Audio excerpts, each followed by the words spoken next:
Yo, what's up, everybody? Welcome to the 9th episode of the Naus cEDH podcast, Politics and Reading the Table.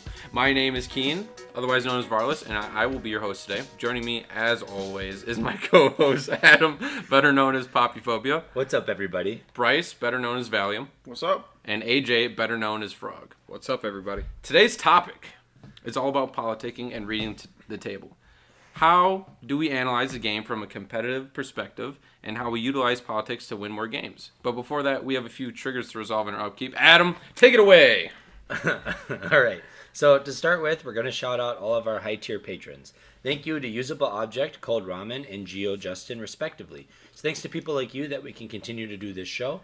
And if you'd like to become a patron and get the special perks it provides, you can find our Patreon link in the description. In upcoming tournaments, I will be attending Punt City, August 27th and 29th in Phoenixville, Pennsylvania. Along with that, some of the Sad Naus team will also be attending November-Oktoberfest, November 18th through the 20th in Philadelphia, Pennsylvania. Punt City is already sold out, but Oktoberfest tickets have just gone on sale for patrons only, and the full release will be very soon. In other news, we are starting to collaborate with other MTG content channels. You can catch me, Poppyphobia, on Mental Misplaced Stream this Tuesday, July 19th. Also, my last MLC game is this week, and unfortunately, going 0-8. 0-8. You didn't go 8-0, bro. You bad. That means I just barely missed the playoffs, which makes no sense to me. I feel like 0-8, I should be probably barely missed? Yeah, I just barely missed, by the skin of my teeth.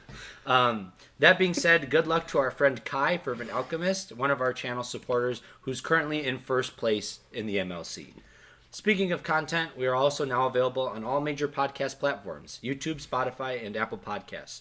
We're also working on bringing some collaborations to the podcast in the future, along with some gameplay content soon. If any content creators are listening and would like to join us for an episode in the future, please reach out to us through Twitter or Discord. And finally, don't forget to drop a like, leave a comment, or write a review on whatever platform you're listening on. Join our Discord if you want to engage with us more, talk about our latest episodes, or just ask questions about the format of cEDH. We will put that link in the description. Now for our main phase. Today's topic is politics and reading the table. We are going to discuss how we politic in cEDH, whether or not we like the political side of the game, and how it helps us win more games. In addition to that, we will discuss the skills of reading the table, what actions or tells do players make that you can take advantage of, and how do we make our decisions based on the board state, and what are the differences between the two. So, to get us started, let's first define politics in the literal sense. The dictionary definition of politicking is an activity undertaken for political reasons or ends, as campaigning for votes before an election, making speeches, or for our reference, otherwise promoting oneself or one's ideas. So how do you guys interpret this definition in cEDH? Kian, or AJ, or Bryce? Which one of you guys wants to start? Well, I'll start. I believe that it's very much promoting your idea of trying to either manipulate your opponent into believing that you have something that you don't, or vice versa, and things of that nature. We all agree on that. You know, it's all about information and knowing to manipulate your opponent in a way. Yeah, and I would add on to that, trying to win as well. Yeah. Like, that's the ultimate goal. It really shouldn't be said, but yeah, we add that. Yeah, we are in a, winner takes all extreme format, Yeah. Freaking extreme. Extreme format. That's what it comes down to. What are your thoughts, Kean, on that? I think it's like forcing your opponents to make game actions that they wouldn't make, and having those game actions impact your possibility of winning or not winning, and just spite playing somebody. So that's what I think. To sum it up, forcing your opponent to make game actions under the guise of it'll be helpful, but in actuality, you're manipulating them and lying to them for your own personal benefits. I think you guys are kind of looking at it from one extreme, right?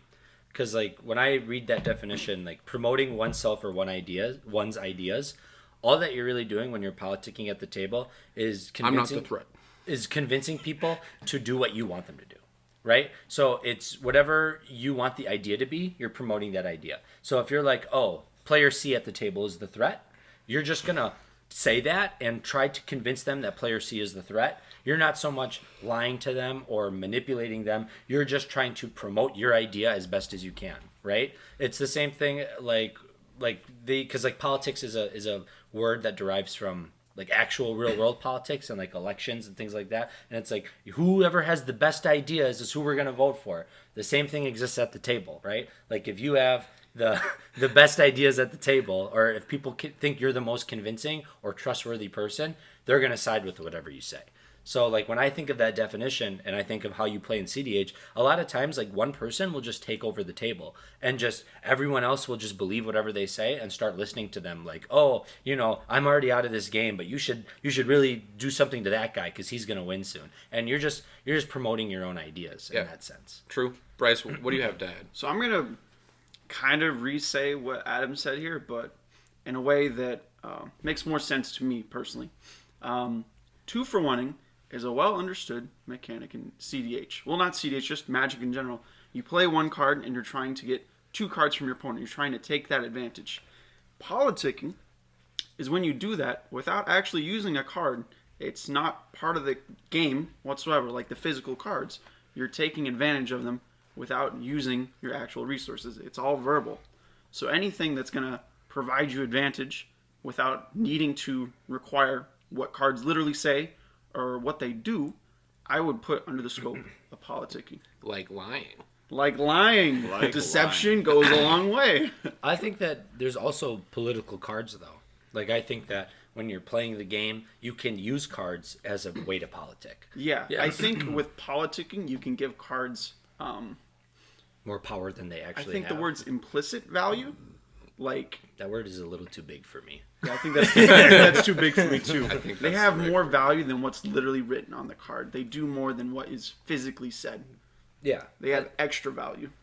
I think that makes sense. I think that like dictionary definitions really help explain kind of ideas that exist in cEDH, even though that they might not explicitly refer to our game. You can garner a lot of opinions on how they can be interpreted. So you can infer it. Yeah. So moving on from that, AJ, I think you have the first topic that we want to talk about today. I do. How do you guys read the table? And how do you define reading the table more specifically? Because like I read the table, I don't read the table very much because I'm a very turbo. I don't really care what my opponents have. I'm going to go for the win as long as I see a line. I don't like reading the table much. I look for open mana, and that's about as far as I really get. Because people can have 29 cards in hand. If it's 29 lands, it doesn't matter to me. So, I mean, Kian, how do you read the table? So I think a couple key things that I try to look for is like cards in hand. So say like opponent has like 4 cards in hand. So I'm thinking like maybe like a Force Will if they have like open mana is another one that you should read, and just like board state in general. And reading the table is important. I feel like to turbo strategies in general, because you got to pick the correct time to go off. Because if people have one man open, there's always going to be that flusterstorm there. Every time there's going to be a flusterstorm or a silence. So you got to count. You got to pick your window. You got to pick your window, and that's all I got. It's really rough. Bryce, shoot. Let me read the question again. Reading the table and reading the question. How do you read the table? Yeah. Reading the question explains the question. You do a lot of analyzing of the table. I noticed that in your gameplay. Back in my train of thought. I had to catch up to that, so it was running away. Okay, so I think the easiest things you can pick up on for actually reading the table is mana open and cards in hand. Those are 2 things that you can just take advantage of. They're open and free information. Yep. You can't be like, oh, how many lands you open? And they cover them. No. I don't need to tell you. It's free information. You can ask. You can visualize it. Those are things that It's free real estate, my guy.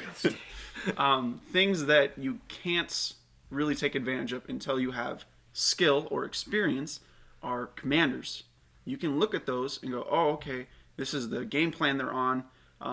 Like, say they're in the correct colors for a Hermit Druid combo, and they have Hermit Druid, and you're like, oh, maybe they just win here. So deck knowledge. Deck knowledge. Okay. That's super, super important. I agree.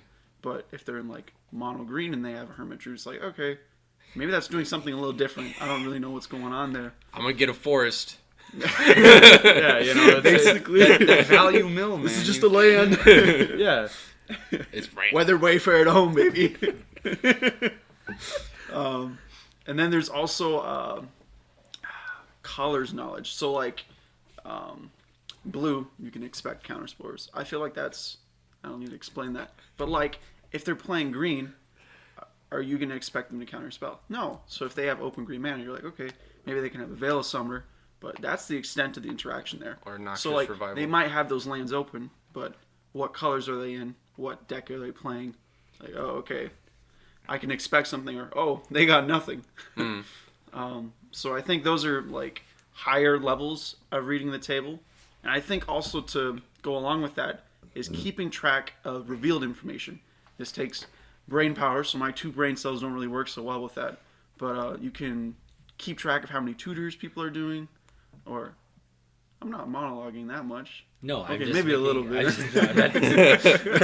This is coming from Adam, by Adam's the got to way. get a turn, you know? He's got to get his 20 minutes in. Yeah, so keeping track of how many times they've tutored and any revealed information. Those are the other 2 things that you can keep track of.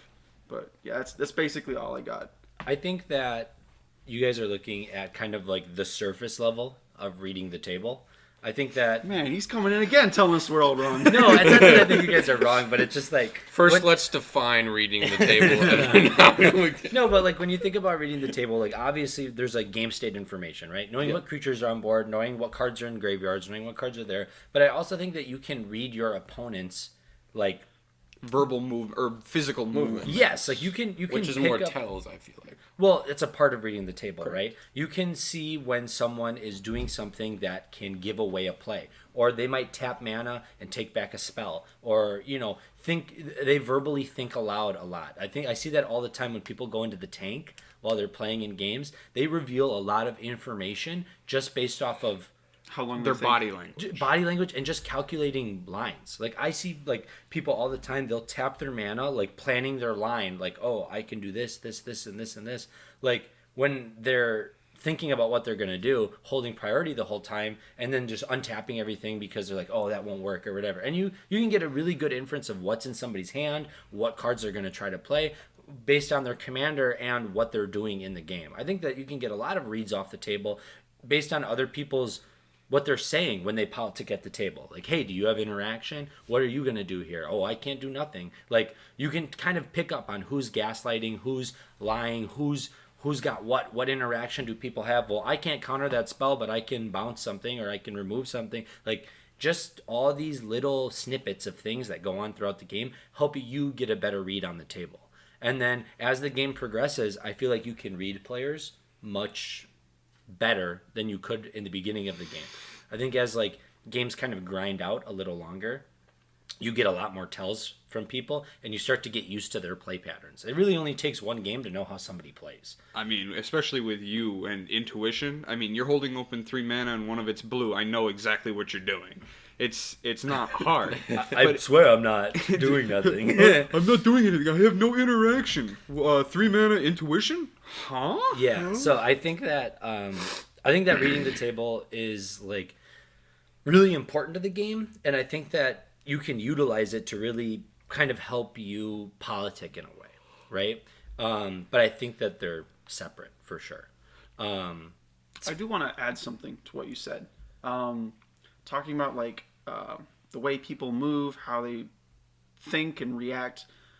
I don't always consider that like a form of reading the table, even though it is, just because oftentimes, like in a tournament settings, well, unless you're at LGS, you're only going to meet this player once. You're only going to see them once.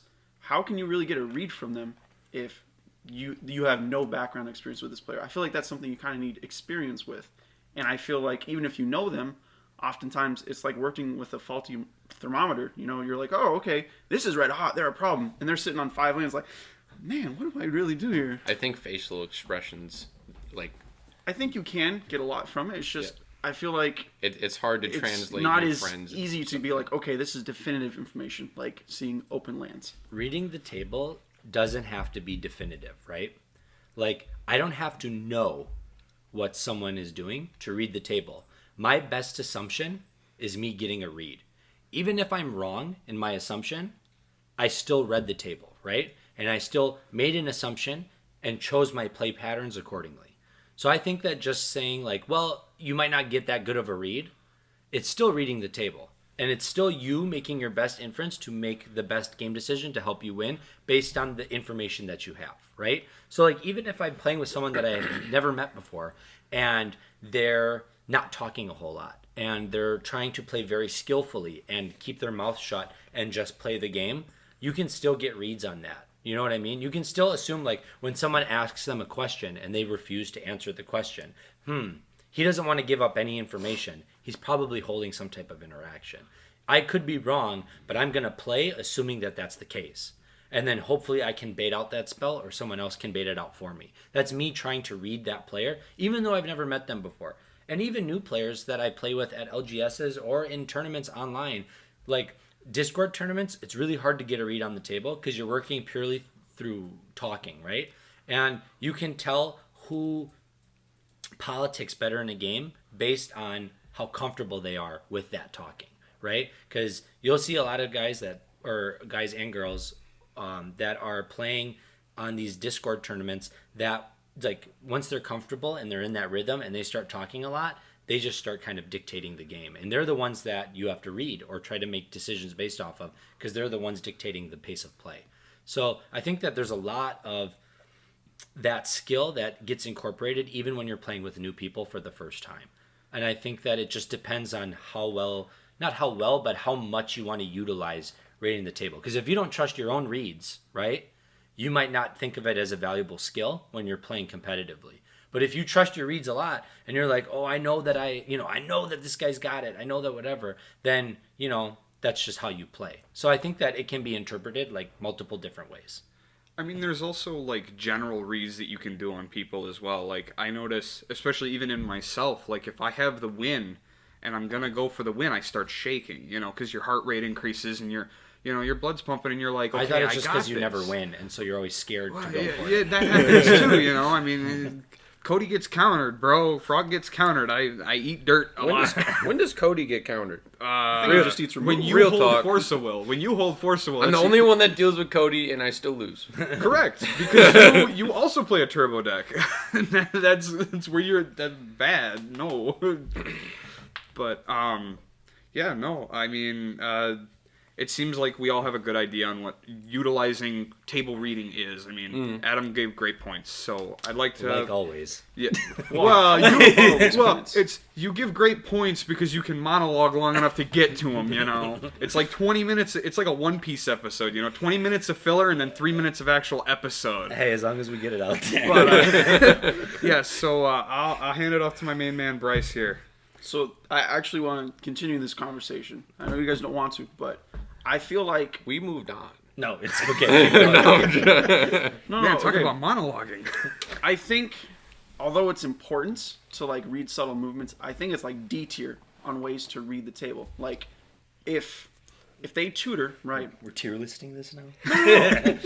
Well, I Sad value boss. it more to like if someone tutors, I'm like, okay, they tutored for one card.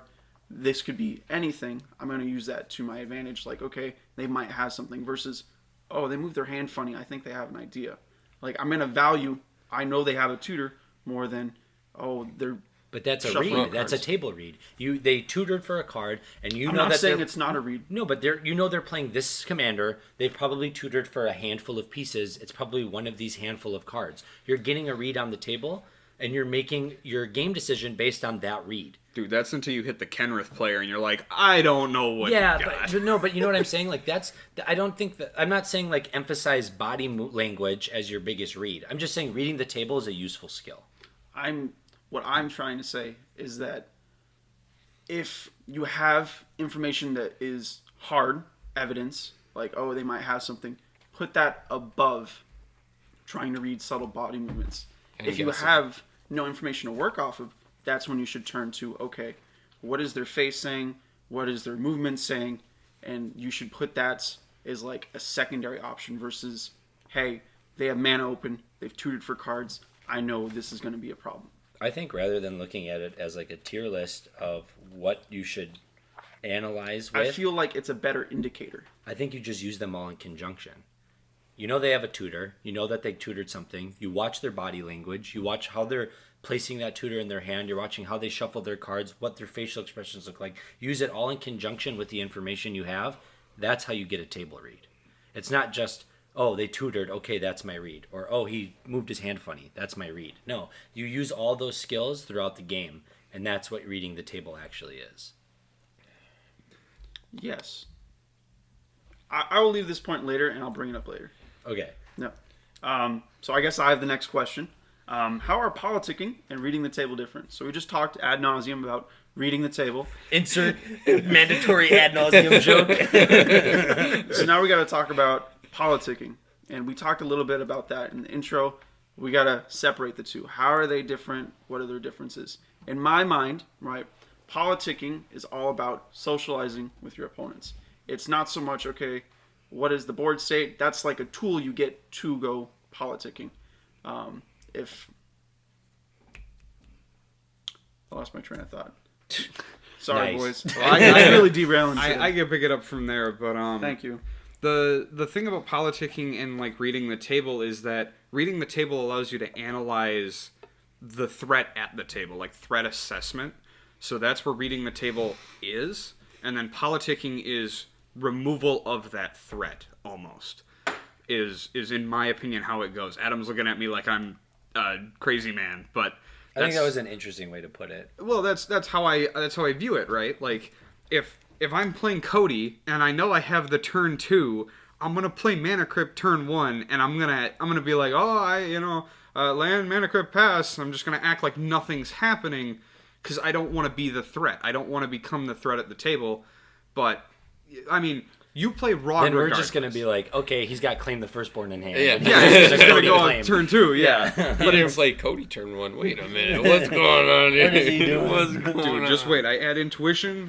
Cody turn 1 ain't gonna be so good anymore. You It's just got to gonna go down to 26 lands and you'll be good to go. Hey, don't it's 20 It's 28. 21. Sir. Yo, 21? So, how do you analyze politics and reading the table? How do you think they're different, Kian? Okay, so I think, like, Bryce touched on it briefly. I think politics is more... all right, well, let me back up. So reading the table is what you infer personally and what you can tell from a player. And politicking is sharing those ideals and trying to, force your opponent... What was I looking for? Trying to force your opponent to either, help you with the case that you're making against, a player, or to force them to deal with, to bait them into misstepping a mana rock instead of your vampiric tutor gamble. Those type of things. That's what I think. Okay, so when I think of the terms, reading the Tell us we table... missed the mark. Are we And on the shallow politicking. end again? I think, some of what you guys said is a little vague, I think, but... Yeah, and we'll describe that later on in our episode. This is the first No, half I hour. Just, We don't want to. No. I just think when I think of reading the table, right? It's analyzing board state, analyzing game actions, analyzing player actions to try to determine not only threat assessment but figure out where you can insert politics into the game. That's kind of where you started with, right, Bryce? Where can you? I think that's where I started. I have no idea at this point. So once you get a read on the table, now you can determine where to politic, and then politicking is convincing, manipulating, controlling, and trying to force game decisions to go in your favor. And sometimes you have to politic people to make the right decision, not just decisions that go in your favor. Sometimes you're going to lose the game and people just don't know that. And you have to convince them hey, you got to interact here or we're going to lose the game. Sometimes you're sandbagging spells and you're trying to force someone else to interact for you, right? Politicking is more so the like you said, Bryce, the social aspect of the game or just trying to control the game actions at the table. Right, you're trying, and not control in the sense of I'm playing a controlled deck. No, you can control the game without playing a controlled deck by just being good at communicating. And I think that that's what politics is. Reading the table, you don't have to talk at all to read the table. Reading the table requires no communication. It requires player skill. And I think that that's where you can be the worst player in the world and get wins by politicking. You aren't going to get good reads. We have evidence of that. What are you trying to say? you aren't gonna win the game if you got bad reads. You know what I mean? Like if you are reading the table completely incorrectly the entire time, your deck's not just gonna get you there. You know, because you're gonna lose to someone else faster, or you're going to make the wrong play decision. And a good example of that is like when at Marchesa you saw that Abrupt Decay hit the suppression field. That was a bad read. Yep. He's like, I can win here if I just get rid of this suppression field. But Magda can win at instant speed and had 5 treasures to activate. So and it's dwarf artifact. Yeah. So like that was a really bad read, and it ended up costing him the game. You know what I mean? Maybe there could have been more political discussion at that game that could have prevented him from making that decision. He could have been like, I'm going to go for the win here. And someone would be like, wait, what are you going to do to try to go for the win? Because maybe you shouldn't, because so on and so forth, right? I think that a lot of people lose games due to not wanting to politic. And I think that improper reads can also lead to that. But I think that they go hand in hand, but they're two completely separate. And I have like, it's funny because like I'm doing all these hand motions while I talk and no one can see. But like, I can see it. There are two completely separate ends of the spectrum that come together to make like the best player ever has good reads and good politics. You know what I mean? And that guy's gonna win a lot of games. I mean, politics and reading the table isn't everything at a game. I mean, it comes down to, I believe that deck knowledge is probably one of the most important things, because you can have all the politics and all the reading the table that you want, but if you have no idea what you're playing up against, I mean, OG Heliod showed up at that tournament and clapped all the way to the top 4? Like, it was crazy because no one knew what the deck was. They couldn't get a good read on it. Yeah, these are great players, but they may not know exactly what the deck does. This is the thing, though, because I play that deck, and I play with the guy who made that deck, and that deck, he will attest to, is one of the most political decks you'll ever play. Because you have to be the one that gets reads on the table. You have to be the one to know what spell do I have to cast to prevent other players from playing the game? What spell is the most impactful in the game, and how do I put that in play in time? And like even in my own playing that Infinity on High, that OG Heliod deck, I've learned like, fuck, this is a hard deck to play. It's not just, oh, I'm gonna combo and win. It's literally like you have to analyze the game from such a different perspective that I think like, and this might just be my own opinion, but I think stacks is like one of the best ways to learn politics in cEDH, because you have to politic your ass off when you're in a stacks deck to convince people not to kill you, not to attack you, not to target your permanents. Like, hey, don't target that because it's affecting them way more than it's affecting you. And if you get rid of it, they're just going to win because you get rid of it and then pass turn. You know, like you have to politic your ass off when you're playing the deck that everybody hates. So I think that like, you know, I think there's a lot to learn from like reading the table and stuff, but I do think it's very, very important in the game. I mean, yeah, and I give you that, but I mean, what I'm not saying, or not, what I'm saying isn't that if you were playing OG Heliod, you don't have to have good reads. I mean, if you're playing up against something like OG Heliod, you'll lose to having bad reads. Yeah, you'll lose to having like. You may have great reads, but if you don't know what's in the deck, what the deck does, what your opponents are playing, you're not going to have good reads on how they're going to influence your game.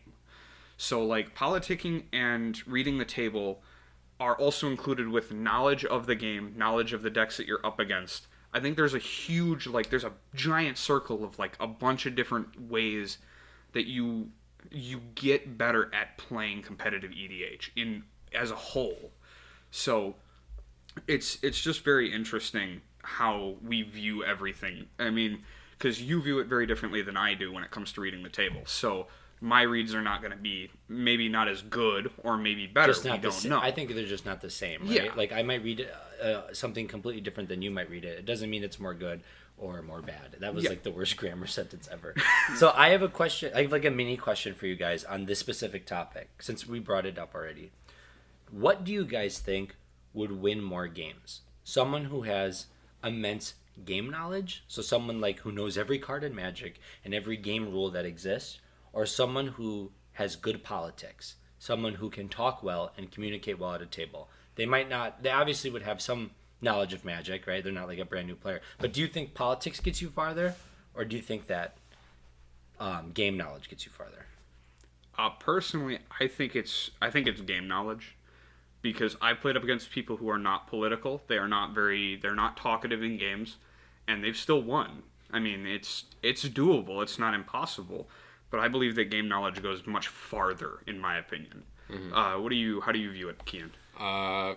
I think being more adept at politicking would probably get you farther, because it's a 4-person format. It's not just a one-on-one. Yeah. So having the in-depth game knowledge and deck knowledge is only going to get you so far when you have to communicate with 3 other people. And that's entirely fair. I'm on the same side of Kian, only from my own player experience. I've won a lot of games that I should not have won. I've won so many games from convincing people that I'm not going to win, or that I'm not the threat, or that you got to take that player out. I'm not on Thoracle. Just attack him. Yeah. So like, there's so many. I'm not an Adnos player, dude. I'm not the threat. You know, I don't win any faster than these guys. You know. So I think that I don't think I have the best game skill, right? I don't think I have the best game knowledge. I don't think I know every deck or what every deck out there does. But I think I talk myself out of a lot of situations that I shouldn't be able to. So I think that politicking can get you really, really far, because you can be the best player.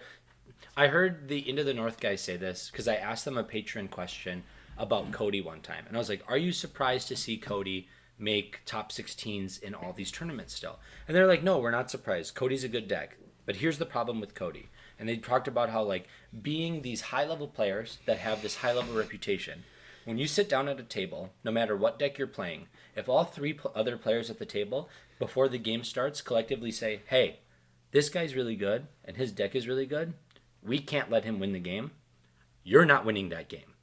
Because 3 versus 1, you're never winning that challenge, right? The reason why people win in cEDH is because it's 1 versus 1 that turns into another 1 versus 1.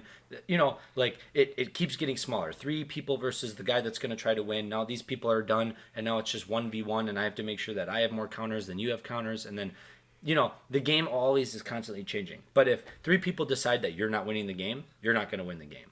So I don't know. I think that politics, being able to talk and get out of situations and be really good, can be more valuable than just your vast knowledge of the game. But yeah, I think there's an argument for both. What do you got to say, Bryce? I think I agree with you. Politicking is very important to make sure you're not playing archenemy, because the second you're in that game, it's a losing game every single time. Yep. If you can keep it in 2 1v1s with a little bit of cross play, then you're much better off. But I'm going to say that reading the table is far more important than politicking on this one. I know we're not supposed to use names, but I respect the heck out of this guy, and I'm going to bring him up. Edwin, okay? He's in our group.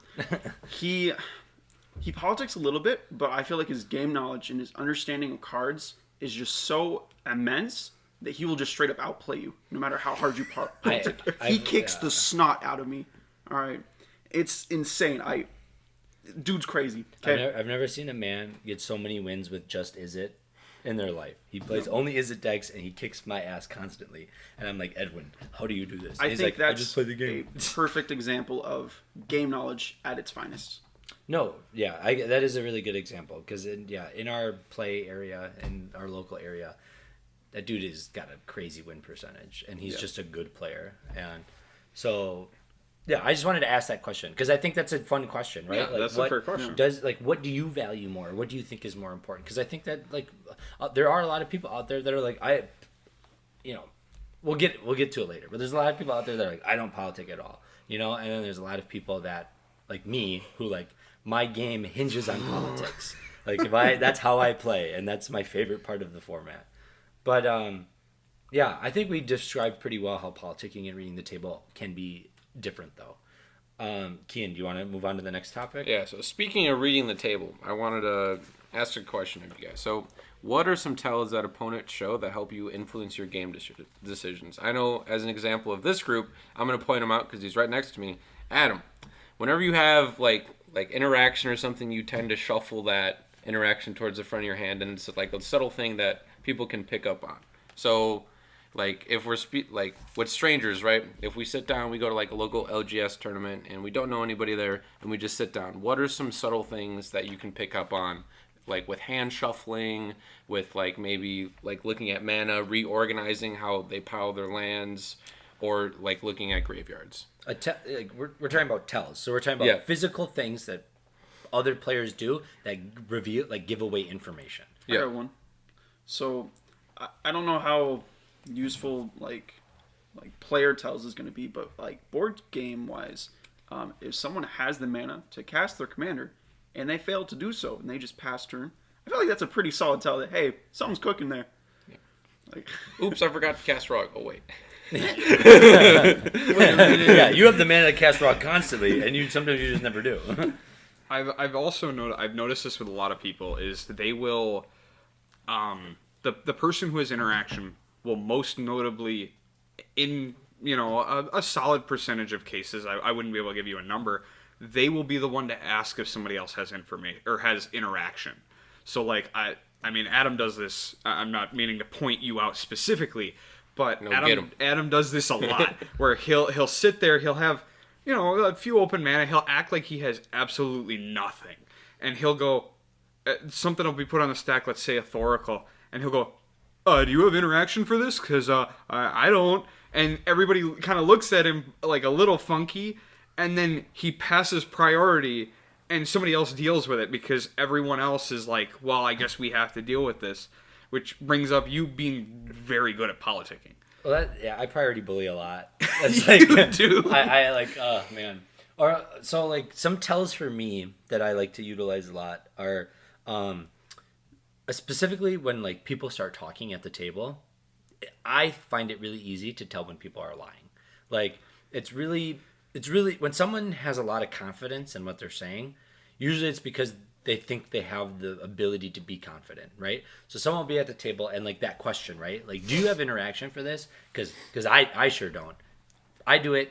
Kian, you do it a lot. And every time Kian opens his mouth, I'm like, don't tell him anything. He's got like the interaction in his hand. Don't give away any information, okay? They do it anyways. They do. They're like, yeah, I got something to answer. I'm like, why'd you tell him that? Like, you just say no, and he'll counter it, So like confidence in the people can give away a lot of information without realizing it, right? Another thing that people will do that's such an easy tell is they'll hold priority for way too long. So a spell will get to them on the stack, and they'll just sit there in silence and hold priority, and then they'll say, "I pass priority," and it's like, why'd you wait 10 seconds to say that? Like what? What are you doing? What are you trying to sneak by? And if they have any mana open or anything like that, it usually can give away a lot of information. But that read can be really wrong, because I do that with nothing a lot. Like I'll sit there. Experienced players use that as a bluff. Yeah, I'll sit there and stare at my hand, knowing I can't counter it, hoping that the cards in my hand change, and then I will pass priority once they realize that they're not changing anytime soon. So you can get wrong tells from people, but I think there's a lot of things that you can pick up really easily. You can tell, I mentioned it earlier, you can tell what cards sometimes people have in their hand, because they'll try to like go through play lines physically at the table, and they'll tap mana and untap mana and work this out and be like, oh, that's not going to work, blah, blah, blah, blah. Today we were playing with someone at a local game store that like had 3 mana open and was playing Kess, and they were like trying to run through Spellseeker lines in their head, and I'm like, not Kess, yeah, my bad. And they're trying to run through Spellseeker lines in their head, and I'm like, are you going to cast Spellseeker or not? And he's like, oh, pass the turn. And I'm like, I'm just asking because like it's pretty obvious that that's what you're gonna do, So like you can kind of get those types of reads off of just focusing on, or those types of tells by just focusing on like whichever player's got priority. You can usually figure out what they're trying to do if you kind of take the time. So how does that influence your guys' game actions? You guys have described what tells are and how you pick up on them. How do you incorporate that into your gameplay? I think so. This is going into another tell, but it will answer your question. Scout's honor, right? Okay. Did you even finish Scouts? Okay. Anyways, we'll move on from that. I think players that don't engage in politicking, players that specifically focus on reading the table, right? As you go throughout your game, eventually you get a point where they engage in politicking. And that absence kind of shows like, oh, okay, they're trying to do something. And I think people engaging in politicking you can use as a way to not only politic with them harder than just trying to throw it into a void. I think you can also glean information from that and politic them back even harder. Like if someone's like, hey, do you have interaction? You can go, nope, with 3 counterspells in your hand. Like it gives you an opportunity. Mm-hmm. Politicking is definitely like a can of worms. Because can of worms. Everybody interprets it such a different way. Because like what you just described, if someone's been quiet the whole game and now they're starting to engage in politics, I would pick up on that immediately. And I'd be like, why are you talking now, huh? What's the deal now? Why like why Adam, he's at it from the beginning, so when he starts asking questions, you're like, oh, okay, he's been asking questions since the beginning. This isn't out of the ordinary. Mm-hmm. But if I'm sitting there and we're on turn 16, I'm like, so do you have removal for this? And it's like, hello? I'm like, I'm passing priority, bud. You can take care of that. Yeah. So I think that for me personally, right, like analyzing, how does that influence my game decisions?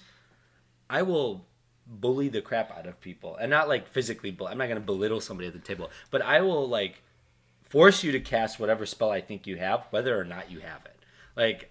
Like I'll be like, man, I might even say like, I have a counter spell, but I know you got one too. I'll pass priority.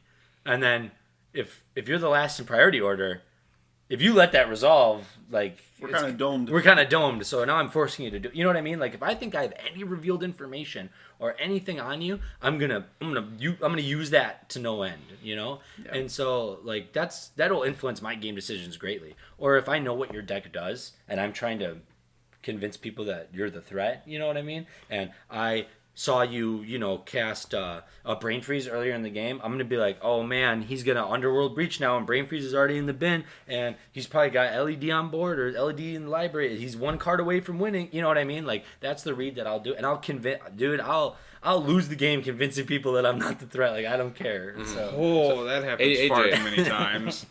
I mean, again, I don't really read the table that much, especially with my game style, my gameplay style, but I do use body language as a huge one. So like, especially when Adam shuts up at a table, I know something's wrong because he's not asking any more questions. He's either got a win in hand, interaction, or he's trying to play it low. He's like, he'll slump back in his chair and he'll get real close to the table, and you're like, something's wrong. All right, well. But no, I use a lot of verbal body language rather than stuff directly on board, because especially when I'm playing like Cody, right, and I go cast Cody turn 1 and I got 4 mana on board, everyone's looking at me and it becomes archenemy. I mean, the first 3 turns with Cody is archenemy, almost every game. But if you can get past that and you can read your opponents, like earlier today at our LGS that we went to, it was a 5-man. And no one held open interaction because no one had a read on... No one else knew, I think, no one else knew what truly was going to happen. And I thought that they thought that somebody else was going to hold open interaction. I have the most knowledge about your deck and your playstyle, and I misread the table there. We played in a 5-man. You were first in turn order. I was in second in turn order. I had a counterspell in hand and a Mystic Remora, and rather than holding up interaction, I said there's 3 other blue players that go next in turn order. So I'm just going to turn 1 Ishai and let them deal with Cody. And that was the wrong read, right? Yep. And like I could admit that, like, crap, I lost the game on turn 2 because I read the table wrong with an offer you can't refuse in my hand. You know what I mean? So it happens, right? It totally happens. And you read the table right because you're like, okay, I'm looking, everybody's tapped out, nobody's got mana available, everybody's looking nervous that I'm going to try to win. Probably a good sign that I should try to win because, if I wait too long, I won't be able to do it again. As for me, I use tells to try to pick my spots to so I can go off to cast that ad Naus safely with the least amount of interaction possible.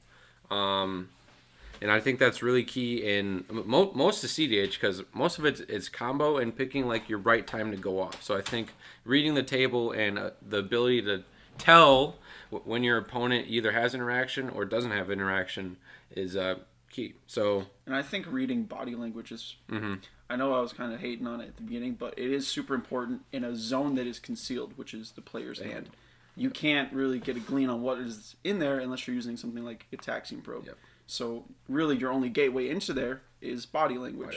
I think facial expressions as well, because you give facial expressions all the time, and I'm like, oh, I know exactly what two cards I have in your hand. Right now. Yeah. Players also like cannot help but like giving away like their top decks. Like I see it all the time. They like top deck draw, and then they roll their eyes. Shit. And I'm like, dude, come on, just like smile after every card you draw, and I will never know what you got. But like people are so animated. Just don't even smile.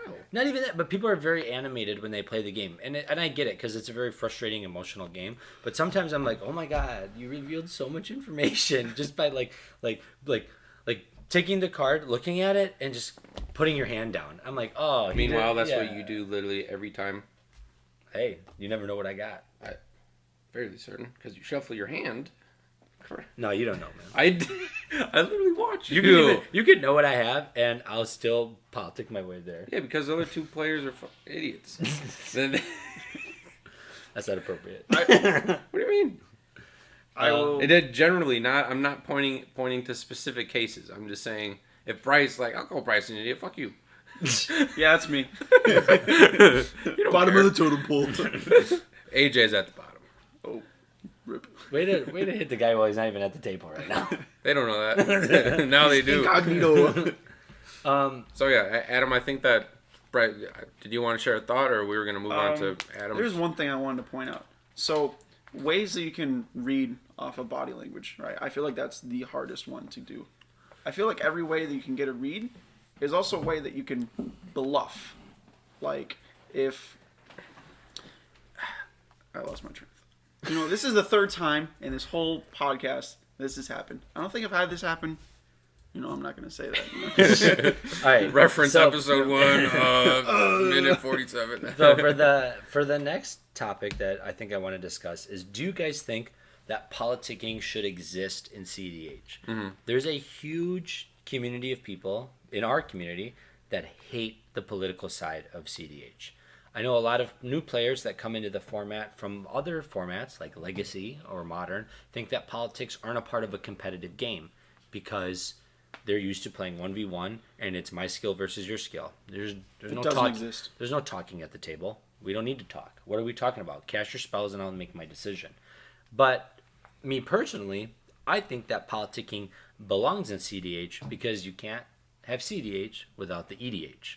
And so because this is such a communal format, a social format, there's 4 players at a table, you need to communicate and you need to have, there's going to be some style of deception, right? You know, roll for deception. Let's see what you're, no, but, you know, there's going to be that political side to the game, and I don't think you can get rid of it. And I don't think it's fair to say that it doesn't belong, but I know that people hold that opinion.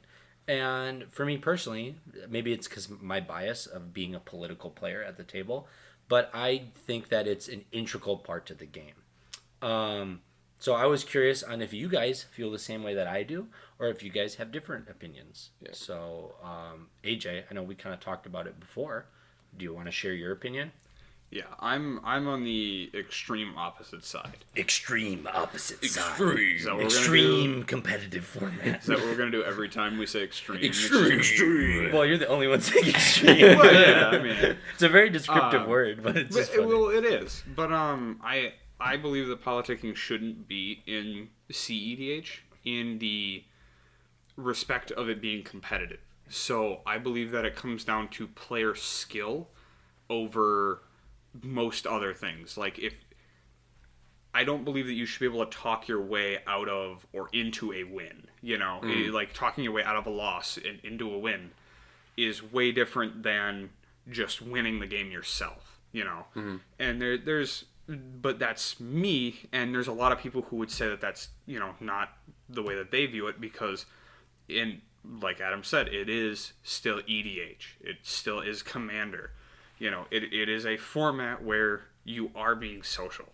You know, I can't go to a pauper tournament and, you know, tell the guy don't hit my elf. You know, like, don't counter my spell because I can cast something in response. No, yeah, it's like you can't politic in the other formats. So it's nice to have a fresh like if you're coming from a different format into EDH or cEDH even, there are plenty of people who do.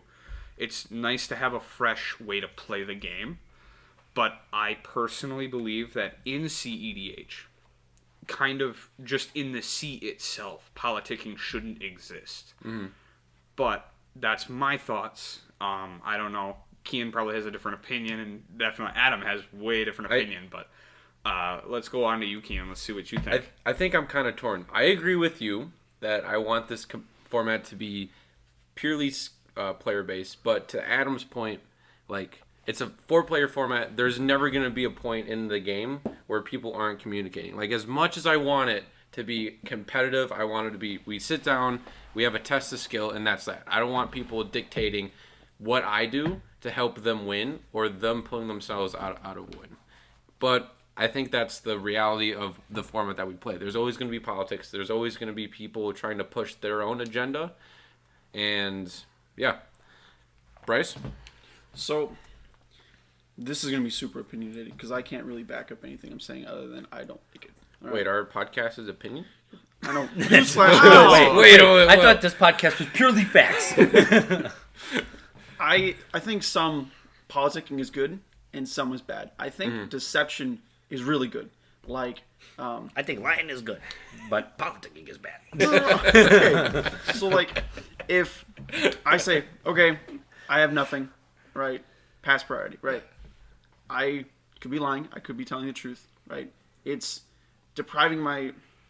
It's blatantly lying, right? I can't cherry coat that. Well, there is a difference between lying and deception, you know, because there's lying to somebody's face. There's telling a big lie and there's telling a little lie, and they're well, different. No, because like, you know, you could, if you have a tutor. Let's say you have a tutor, right? You could tutor for any number of combo pieces in your deck, or you could tutor for, say, protection for those combo pieces. On the turns that aren't yours, they're not protection spells as much as they are actually just kind of offensive. Because you're no longer defending your win, you're trying to prevent yourself from losing. So there's that deception in there. Like, I've definitely tutored for a lot more... They're offensive. Well, yeah, they become... You said offensive. I'm like, what? What is offensive about tutoring? I mean, you got more cards in hand, bro. I don't like that. You know? Yeah, you know, it's... But that's the thing, is it becomes an offensive spell, you know, where you are now the player who doesn't want to lose the game rather than trying to protect your own win. So there's that deception alone. Like, I've had plenty of times where I've seen tutors. I mean, we had an occurrence with me and Bryce were in a pod way earlier this month, and Bryce countered a tutor that was supposedly going to be some sort of destroy spell for my commander. And I mean, I won the game next turn because Bryce countered that. But that's the deception. Bryce didn't know, so he went with his best read on the table. And that's why I don't believe that politicking should exist in cEDH, is because I understand that it could have saved him the game, that if he would have politicked, if Bryce would have seen the guy as trustworthy, or, you know, whatever the difference was. But in a shell, that is the right call. You know, it's to go with what your read on the table is. And I've seen a lot of games end where politicking was the reason that the game was won. And I mean, Adam does it a lot. We all try to do it. I feel attacked. Well, yeah, you should. But it's you know, it's politicking. I don't like it. You don't agree with it. I don't agree with it because It doesn't show skill. It doesn't. I mean, it shows verbal skills. It shows 100%. Sorry, Adam, didn't mean to hurt you. It shows almost like salesman-like skills. You know, yes. You're getting in your opponent's head and you're trying to make them almost view the game through how you view it. You guys are just mad because I live in your heads rent free. Bro, you better start paying rent then. No. But I think your argument's valid, right? I think that there's definitely a feels bad when you lose a game to politics. Yeah. I think that that's a huge, like, it sucks, right? When you're like, I knew I could have won. I should have won there. They wouldn't have countered my spell if they didn't convince him to counter my spell. You know what I mean? Like, there's all these ways that politics can lead to a game loss that feel fucking bad, man. Like, they suck. I feel it too when I lose a game to someone out politicking me. For reference, look at my MLC game where I lost to Sick Robot. I felt so bad after that game. I was like, no, how did I? Yeah, then I rubbed it in your face and told you, how does it feel? And then I said, you know what, you're right. And I sucked it up, and now I politic even harder. No, it's just... You're not wrong. It's just one of those things that we're like, I get why people don't want it in the game, right? Because we preach as a format, we want to play against the player, not the player's deck, or not the player's wallet, or whatever. You know what I mean? We want to play against your skill. I think that politicking is a skill that in the game of Magic the Gathering, some people will just never acquire. And I think that comes with the type of people that play the game. There's a history of people playing the game that have certain social problems or social, not problems, but social disadvantages compared to other players. And it's something that they can't control, right? When you look at things like cards like Chaos Orb, got banned because certain players can't rip up a Magic card and throw it. Well, right? you're thinking of the unglued one. Regular Chaos Orb flip is flip it 2 feet from the table. Something. I think, but not everybody has. You could rip up a Chaos Orb and it was legal and it would work. That's why they made the uncard. That is right, because it's whatever the card touches. Yes, whatever a Chaos Yeah, Orb touches. whatever. However you want to rip up an $800 It got banned card. because certain people cannot physically do that, right? Yeah. There are certain people who don't have the social skills to politic at the table. So saying politics shouldn't be a part of the game, it's a valid argument. But I think it is a skill that exists in competitive play, and I don't think there's a way to remove politics out of the game. Right? I think that it can be like an unwritten rule that people can try to enforce, but it doesn't, like spite playing, right? There's nothing in the rules book that says you can't spite play, but people feel like it's something you should never do. I think that politics maybe can get to that point, but that's the only way you can ever stop politics, right? Like, there's 4 players at a table, people are going to politic. I mean, People the are only way going to to take advantage of other people. The only way to stop politics is to, tape everybody's mouth shut during the game. Really. And I can still talk through tape. So it's yeah, not Adam will figure out a way. I mean, he'll be talking out his ears, but... Yeah. You had something to add, Bryce? Yeah, I was going through bullet points and it got passed around. But, sorry, finish your thought before I segue. I'm done with my thought. Oh, perfect. What a perfect window for me. Okay, so I talked about deception. I thought that was like a good way of politicking. Another one I want to bring up is gaslighting. Right? I don't approve of this in any social sense, but I think gaslighting people into think that their board state analysis is incorrect is a good way of politicking. Like, oh, you're trying to remove this. That's not the actual threat. And explaining that and being like, oh, okay, this, and this, and this, and that's why that's the incorrect choice. You should really choose this. I feel like that's a good way of politicking. Mm-hmm. And then being like, oh, I was making a bad decision. And then they change it, and you're like, ha, you idiot. Without actually calling them an idiot. Yeah. Because that is a games rule violation, as we have just learned recently. Yep. That wasn't... was that on our bullet points? I don't think so. Yeah, it Maybe is. later. It's your last But anyways, Is it? Yeah. Yes. So the third thing I want to get to is bad politicking. Things that I just don't approve of whatsoever. I think threatening players is not cool. I don't approve of it. So, like, if I'm going to play a spell and someone goes, oh, if you play that, I'll kill you. It's like... You don't like rattlesnaking? I freaking hate that. It's like, dude, I can win here, but if you're just going to blow me up and then we both die, it's like, what the heck? Call their bluff, man. It's a part of the game. I don't want to call their bluff because then I lose. Or you don't. Well, I don't. And it's like, okay, now I feel like I can't play. Because... I mean, if someone did that after every spell, that'd be toxic as heck. Like, I mean, don't cast that Soul Ring or I'll kill you. It's like, it's turn 1. What are you going to do? You and me, Adam, we used to deal with that with one of our old buddies. I mean, it was, you play that and, I'll swing out and completely, knock you out of the game next turn. And it's like, it's rough to deal with on, like, an often enough basis, Because you just get strong-armed into not playing. Yeah, and it's almost like they used a counter spell they didn't have, which is like what politics really is it's using free resources to almost stand still your opponents. I will say that I don't run into rattlesnaking that often. It doesn't come up as much in cEDH, and that's what I like about cEDH, because it doesn't come up as much. You'll see more of the deception, the gaslighting, but when someone rattlesnakes, you're like, dude, what the heck? I mean, I've seen it and I've done it before when it's something where like someone thinks you have a counter spell. And they're like, "Are you gonna counter this if I cast it?" And I go, "I'm gonna do whatever helps me win. So if I gotta counter your spell, I'm gonna counter it, right?" And I might not have the spell they think I have. I'm just faking it, right? And like that's like a type of rattlesnake, but it's never like I'm gonna pact you when you're trying to win the game. You know, like that's. I mean, Kevin does that to me. I mean, yeah, but he loves doing it to me. That's for fun though. But it's not like I don't know. Like I don't run into rattlesnaking often enough to garnish a real opinion on it. You know what I mean? Because I don't really see it that often. Like I maybe see it 1 out of 30 games. But and when I do see it, do you approve of it?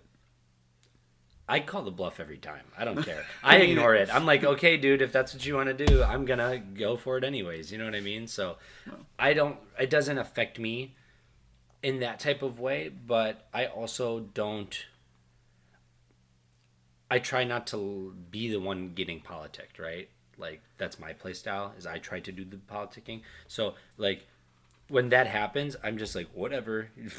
I'm going to do it better than you anyways, right? And like try to just keep going. And if I get burned, I get burned, and then I get salty, which is fine. I can admit that I get salty. But, you know, it's just like I think it's just the nature of the game. I think it's good to get humbled every once in a while and get salty and, you know, that kind of stuff. But it's salt coming from places I didn't even know. Do you have another bullet point? Those were the main 3 that I wanted to touch. Otherwise, well, I wanted to ask you about sandbagging.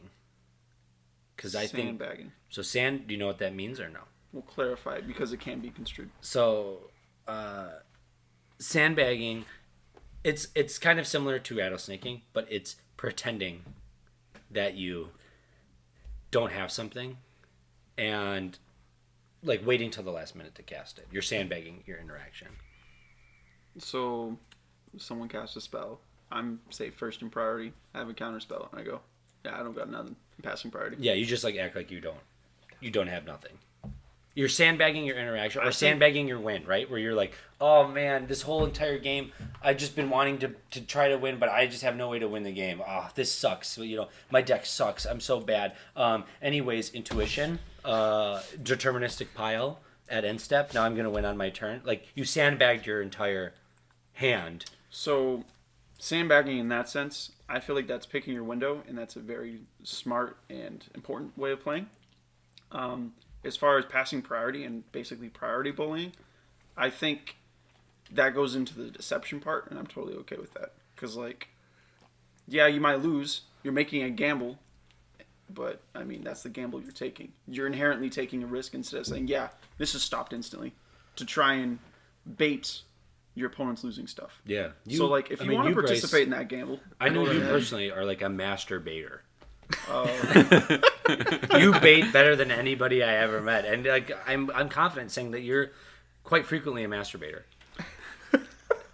I don't know how to feel about this. So Kian. All right, moving on to the best segment of this podcast. All right, so this week's flavor text will be similar to the last week's. We will be doing one flavor text for the cast here, and we will be doing one flavor text for you listeners at home. As a reward, the flavor text... the person that guesses the flavor text correct in our giveaway, or in our Discord, please use the spoiler tag. We'll be given a pack or, you know, some other giveaway, some other prize, and it has to be within 48 hours. Why was that the dumbest thing ever? I don't know. Can I interject? All right. Yeah. How do you do the spoiler tag? Like, what symbol is that? Don't be dumb. How about that? Oh yeah, that happens. I think you can just Google like Discord help. I think it's like // I don't know. Okay. Yeah, it's like yeah. / and it's on spoiler tags. Right. Just like how if you Good do to know. like ***, it bolds everything. Yeah, I and know that one. It does italics and stuff. Yeah. So There's I use like that one a all right. lot. So the first flavor text will be for the viewers. Okay.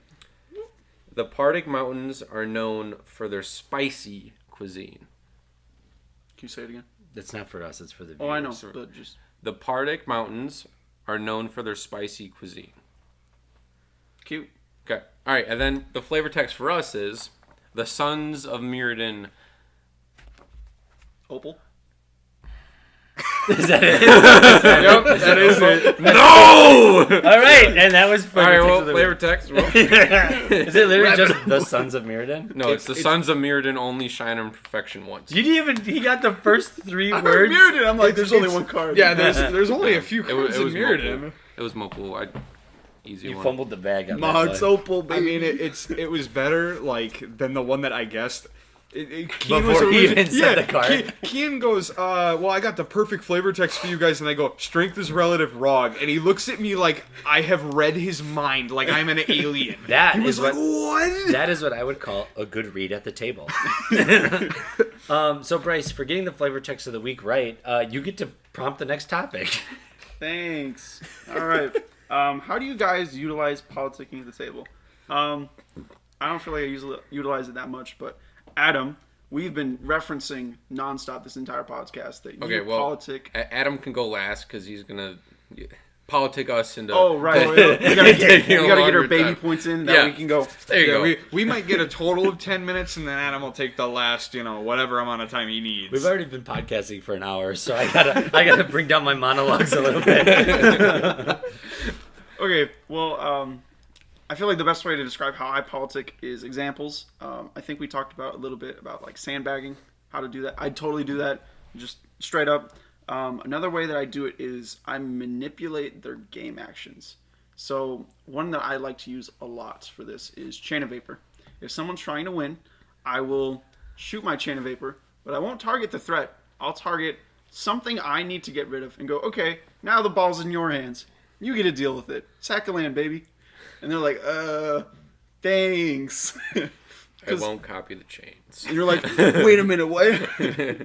Because it's like, okay, you get to take some downsides or you get to lose. Mm-hmm. And it's like, okay, I'll take the downsides every time. So you get to get extra advantage from a card that shouldn't give you extra advantage. That's one of the ways I utilize it, just off the top of my head. Okay. How do you guys utilize it? I mean, I try not to politic as much as I can because I believe that you need to play against the player's knowledge and the player's skill over the player's verbal communication, the player's sale of them wanting to win. Mm-hmm. And so I tend not to politic, or I try not to. But I mean, again, I play decks that are basically arch enemy sometimes, so it's true. You can't you can politic your way out of it. I've seen Adam do it. Every time you talk, you're just digging your hole deeper. Yeah, you literally. I open my mouth and it's like I've got an excavator now. I open my mouth, it goes from shovel. And it's interesting to watch other people politic because especially we're gonna keep referencing Adam for the rest of this. He's the golden episode. boy of it. Honestly. He really is. This could have just been him sitting in a box talking about it. But. It's interesting to watch other people politic and to learn about their politics and how they end up kind of withholding or showing information that they didn't need to, and then you pick up on their play patterns and their play styles, and then you can learn how not to be influenced in your own game decisions by that player. And so I tend not to politic. Adam does a lot. Kian, how do you use politicking? I've been trying to use politicking more recently, and I found out it's been working. I try to make them use interaction for spells that don't matter to me. I try to bait them into using their stuff. As Bryce is obviously the master, so I can't really come close to masturbating, but. wait a minute, whoa. But yeah, I try to make them use, like, say for example, I Jataxian probe you, I see you have like a misstep, blah blah blah. Like I'll play a Soul Ring, you misstep, and I'm like, I get to cast the gamble and win turn one. The man tutor, Yeah, or so I try to get them to use interaction that either doesn't affect like my game plan, or I try to get them to use interaction when I have interaction on spells when somebody else is trying to win. And I think, I'll touch on it on my next prompt, which is next. But I think priority bullying ties in hugely to how much say and how much weight you can throw around at a table. Yeah. And I mean, you're also in the same boat or similar boat as I am, Yeah. where it's It's arch enemy. It's our generation, like all the time. You sit down at the table and everybody looks at you and you're just like, all right, well, I guess I have to try to win, you know? Literally. And like, yeah, and it feels bad. It does feel bad, but when you pull off those wins, it's like the greatest feeling in the world, you know? Because you're just like, I just beat 3 other players at the table in a race against who can get the counterspell or who can get the win faster. And when you get those wins, they're very satisfying and they're very good feeling, but it's rough. It's an uphill battle. So I think another way to take advantage of people is abusing the stack, right? So a lot of the times when you have a counter war, you'll see the top thing on the stack and everyone's like, okay, we need to respond to this in order to change how the stack is going. And they'll be like, oh, does anyone have responses, right? And that's normally when we'll see people sandbagging. If you know you have another window to respond, you can always go, okay, I'll wait. So like, say there's a dockside on the stack, right? And someone force-willed it. And you're like, okay. And they pacted it back, right? There's a little counter war going on there. And they're like, oh, I don't have any more interaction. Does anyone else have responses to this? So you can be like, yeah, I'm out of nothing, right? And pass priority, knowing that that pact is going to resolve and counter, and that dockside's going to go right back on the stack. And you can be like, okay, now's my window after I've let everyone go around. Because most people will just forget that they have another window. And taking advantage of every window you have before it's like, okay, this is the last opportunity is good, and you can take advantage of people with it. And that's just a game knowledge advantage. Yeah. Yeah. Picking your window. Yeah, picking your window. Very important. Yep. I think this is when we cue Golden Boy. You're going to concede to me now? oh yeah, you got the floor. Okay. So Nap time. how do I use politicking at the table? The biggest political tool that you can utilize at the table, in my opinion, is trust. Gaining the trust of the other players at the table is immensely important to how well you can politic the rest of the game. The biggest thing that I try to do when I start a game is I try to gain the trust of the people I'm playing with almost immediately.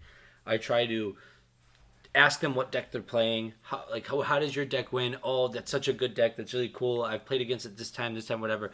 You start boosting that confidence, right? And then when you're in the game, you're like, dude, I know your deck is so good. You probably got a counter spell to counter this. You got to take care of this because I got nothing. You gaslight them, and then you're like, ha.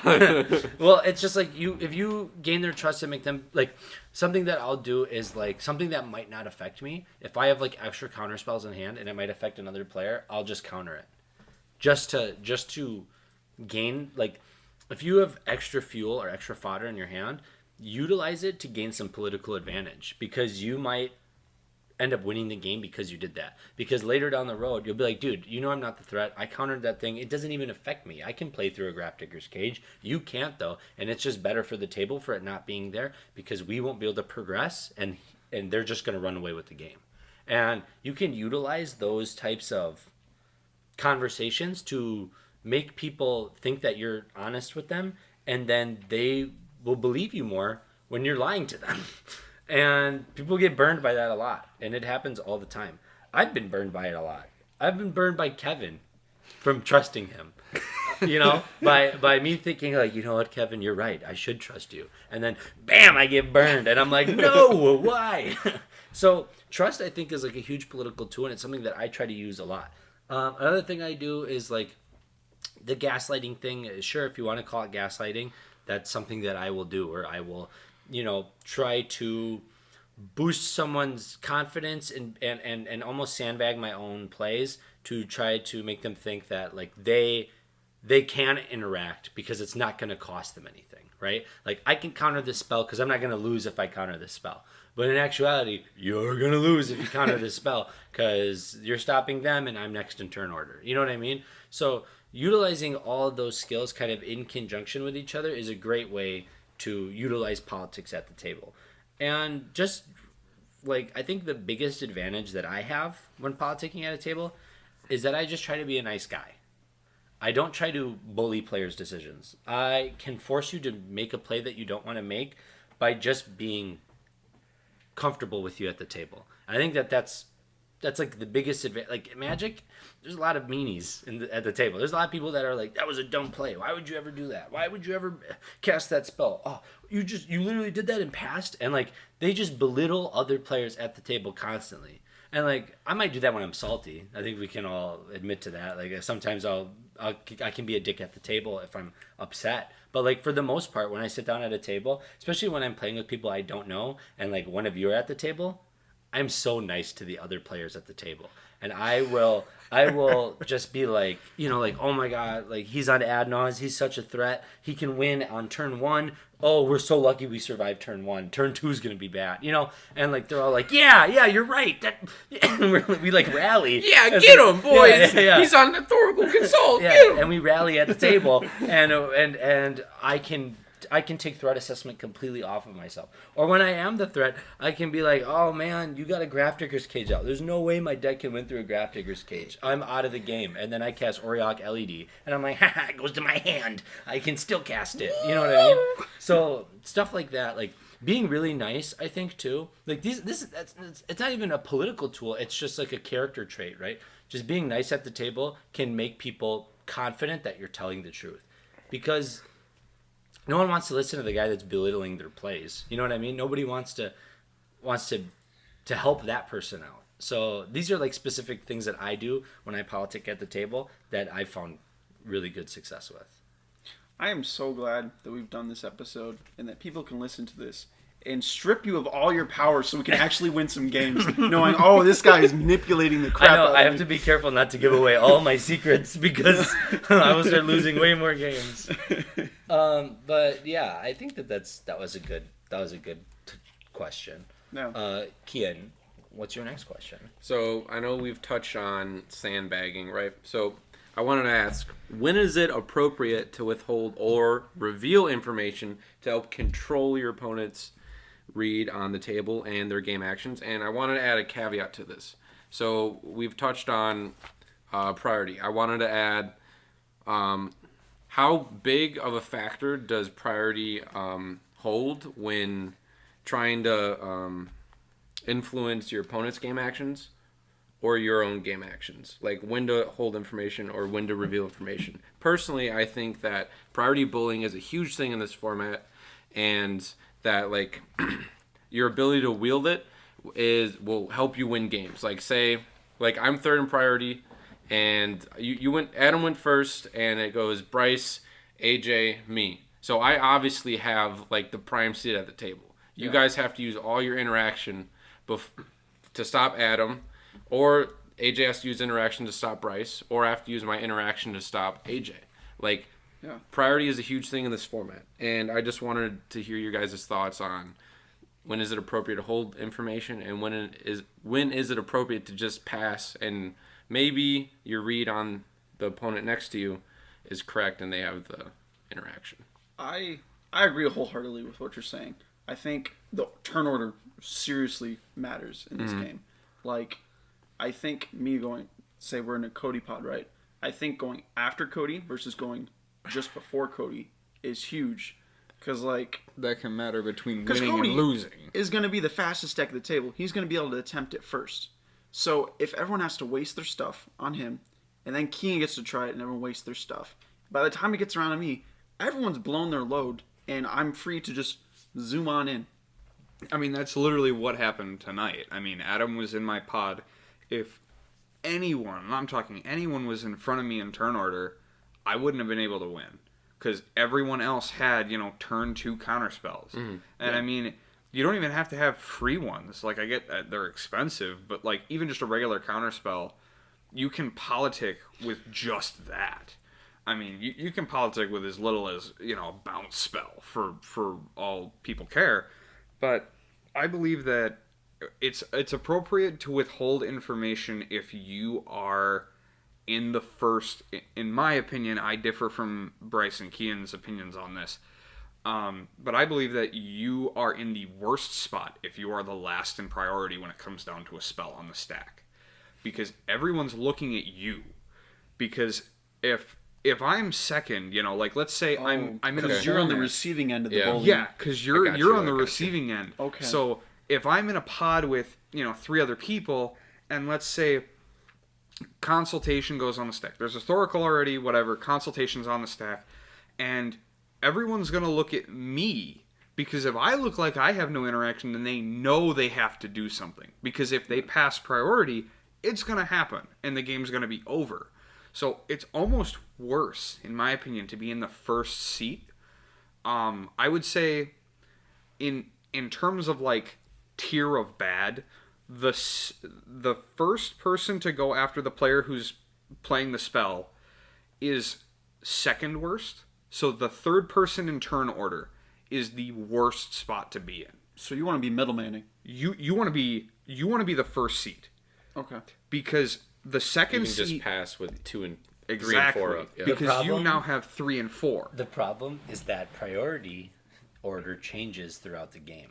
Exactly. So like It's just depending on who's trying to win. it's just depending on who's casting the spell. But I agree that if someone's trying to win and you're the last in priority order, you're boned, because There's a lot of weight on your shoulders. there's a lot. If you don't have that, you better tell people hard, I cannot stop this. So do not pass priority to me if you have a spell, because we're gonna lose the game. Yeah. That should be your job as the last. If you're not gonna say anything, you better have the spell, or you better let the table know that you don't, because that's gonna fall on you eventually. You know what I mean? And don't think like, oh, I don't want to say anything because player 2 or player 3 might cast their counter. They're not going to. They're gonna pass priority and make you do it. So be very vocal about that. Yeah. And I mean, I'd say That's in when terms... it's reveal that information like right away. I don't got yeah, nothing. like, Please. and there's also like I've seen this on the Magic subreddits and stuff. Is it okay if I reveal my hand to my opponent if it helps me politic them into thinking that I can't do anything or I can't win? That's illegal. That is fully illegal. You cannot reveal your hand to just an opponent. I mean, if you reveal to the You have to reveal it to the table. Yes, but I'm saying, like, when is it okay to do that? Is it even okay to do that as a player? Because, like, there are definitely times where I've been like, I'll show you my hand. I have nothing. I can't win, and I have no interaction. So I'm a sitting duck.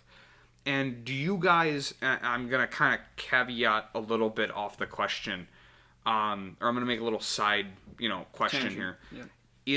Do you guys think that is actually a not only viable strategy, but an okay strategy in terms of playing as a political player? Because I don't like politics. I don't want to do politics. I do because you have to in this style of format. But do you guys believe that it is okay to reveal your hand in those instances? So I think revealing your whole hand is a bad situation, no matter what you're doing. Just because you lose the ability to bluff, because everyone knows exactly what's going on. I think you can reveal part of your hand to increase your chances. So say we're playing Arch Enemy, right? We know someone's a threat. They have like on board a win, and you have removal, but you can't remove the whole thing. I think it's acceptable and actually good play to go, hey, I can deal with one thing and reveal the card that can deal with one of them and say, I need someone to cough up the second half of the removal that we need to progress with this game. Yeah, that's my whole piece. Oh, I thought you had something more. It sounded like you were good. going to... Yeah, sorry, boys. I'll leave it at, I think it's good to either withhold or reveal information when it helps your win percentage. If you don't think that withholding information is going to help you win the game, then don't be afraid to reveal it. Don't be afraid to be vocal about what you have. Don't be afraid to say, like, dude, I'm not the threat. I've exiled this card, and I have this card, and, this card doesn't work anymore. Sometimes you have to tell people the obvious because they're just not paying attention. Sometimes the things that you're looking at for your deck is not what everybody else is looking at. A good example of this is on Monday. Someone had a Grafdigger's Cage out, and this was on Friday. Someone had a Grafdigger's Cage out, and I have Savine. Sorry. Okay, let me restart. On Monday, someone had a Nevermore out naming Underworld Breach. And I could still win through Savine's Reclamation because I'm not casting Underworld Breach. I'm putting it onto the battlefield. And my opponents didn't understand that concept. And Kian was trying to convince them, don't name Underworld Breach because he can win through Underworld Breach. He has Savine's, he has Savine's, and he will just return it to the battlefield. So you can't stop him by doing that. And they just didn't listen. But that was Kian revealing information because they just didn't understand the obvious, right? I believe I've heard this story, and it wasn't just that they didn't listen. You convinced them not to listen. Correct. Yes, okay, but that's That's not the point of the story. We're talking about politicking. I feel like that's relevant information. What I'm getting at is that, like, sometimes you have to reveal information to help your own case, right? Mm-hmm. And I think that's appropriate. When you're trying to win the game, sometimes you have to reveal some information. When you're trying to move threat assessment to another player at the table, you can reveal some information. And I see people do it all the time. They're like, I can't do anything. I have one card in hand. I'll even show it to you. Yada, yada. But they put a top deck tutor on, and they won't tell you what that is. You know what I mean? Like, you can kind of play with a little bit the things that you're saying to get the thing that you want across. Or like, dude, I have nothing to do, no creatures on board, yada yada yada, but you can cast your commander and win the game. You know what I mean? Oh no, don't worry about that, Yeah, exactly. So stuff like that. And so I just think that when it helps your win percentage, by all means withhold or reveal information. Otherwise, just go through the motions of the game and politic when it comes up. Yeah. I think revealing is a rare situation. Like, it doesn't come up as much. I think withholding is, like, much bigger, especially with counter wars. I think smart players sometimes will make you reveal. Yeah, like, oh, okay, you're telling me you don't have anything. Okay, show me your hand. Like, prove it. Otherwise, I don't believe you. Yeah, otherwise, I'm going to kill you right now. Yeah. Like, the best removal is player removal. So I'm gonna remove you from the game if I think that you're gonna interact with me. No, I promise I don't have any way to interact. Then show me. Yeah, show me that you don't have a way to interact. And if you're that player and you really don't have anything to interact, there's no reason not to show your hand, right? No. Yeah. Although if you have Thoracle Consult in your hand, maybe you don't want to show it. You know what I mean? Yeah. So you have to choose very wisely how you do that stuff. Yeah. So AJ, I agree with you. I don't think there should be any cards revealed from your hand, but I feel like you can still reveal information about cards in your hand.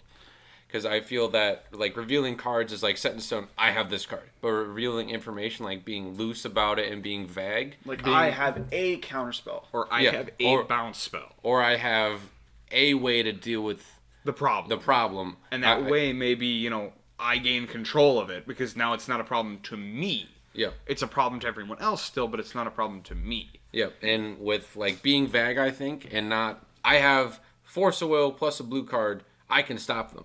Instead of, I have interaction for what he's have doing. A way of dealing with Yeah, this. and I think that helps to, like, boost your win percentage, so you should definitely do that. But, showing the card is illegal if you're not revealing it to the table, and I don't think it should be. That is a very rare anyways. case that should happen ever. Yeah. Plus, this is a competitive format, so you shouldn't. You don't want to give all of your opponent's information truly, but in the event where it's illegal to not do that, you kind of have to make the decision on your own to pick that.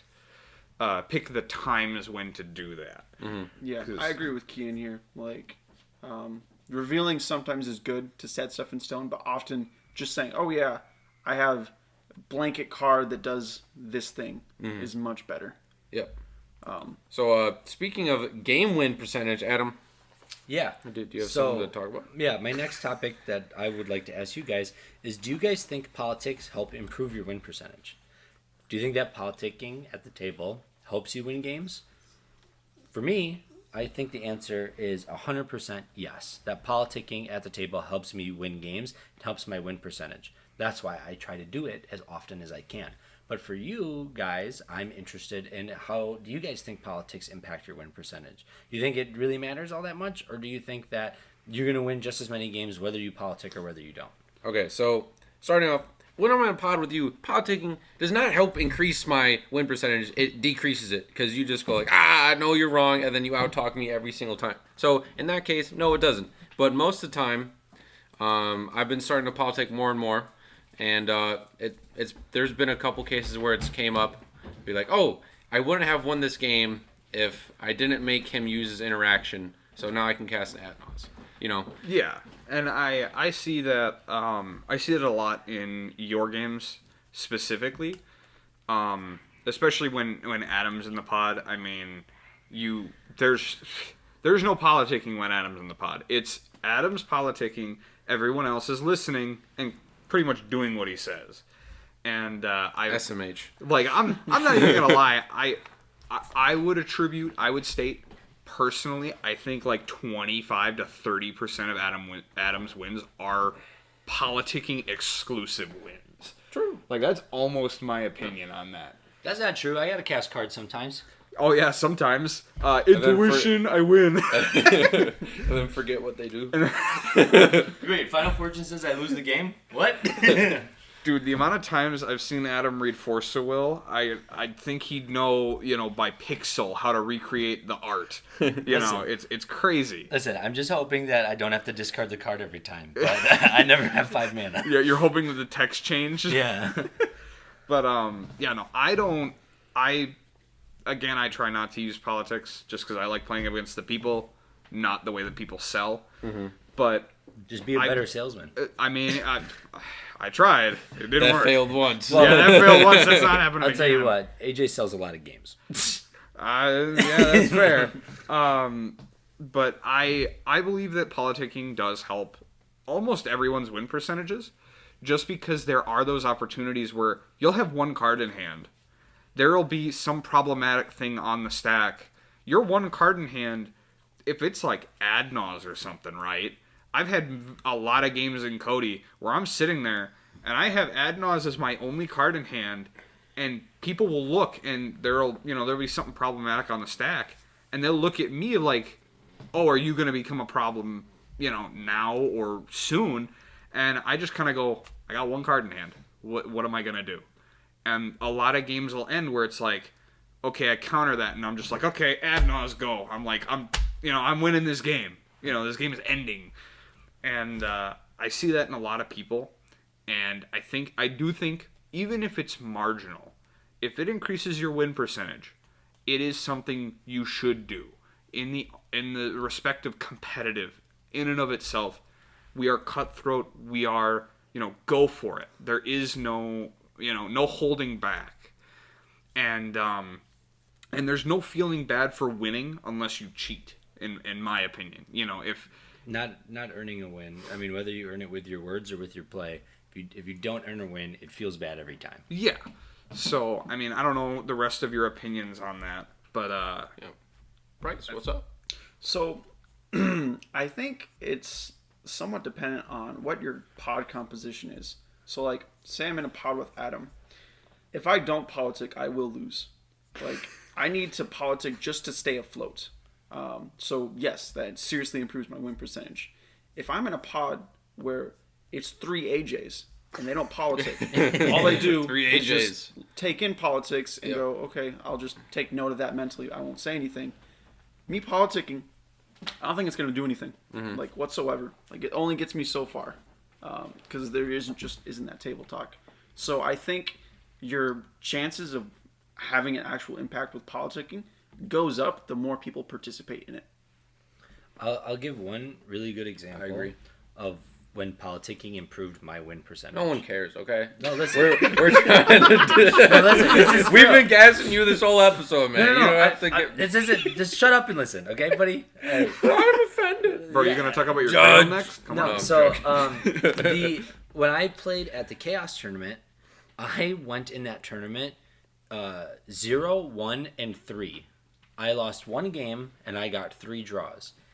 In that tournament, the first game I played was against Gustav, who is a very, in the Discord community, well-renowned, really high-level player who's won 2 playing with power tournaments. He outplayed me in game 1 and completely won that game. Every game after that, I politicked myself to draws rather than losses in games that I 100% should have lost. I don't know how it happened, how people didn't try to go for wins, but I talked my way out of losing every single one of those games. Convincing people to spite pact, because even though you're going to lose on your trigger, I can kill that player who's going to win, and then this game's going to go to time, and we'll all get a draw. Which means you don't get a game loss either. And they're like, you're right, I'm going to spite pact that spell. And I'm like, that worked? Oh my gosh. And then we drew the game, and that person gets a draw now. They don't get a game loss, even though they died first. Little things like that. Whether or not you think it'll help you, try it, because it's worked for me, Yeah.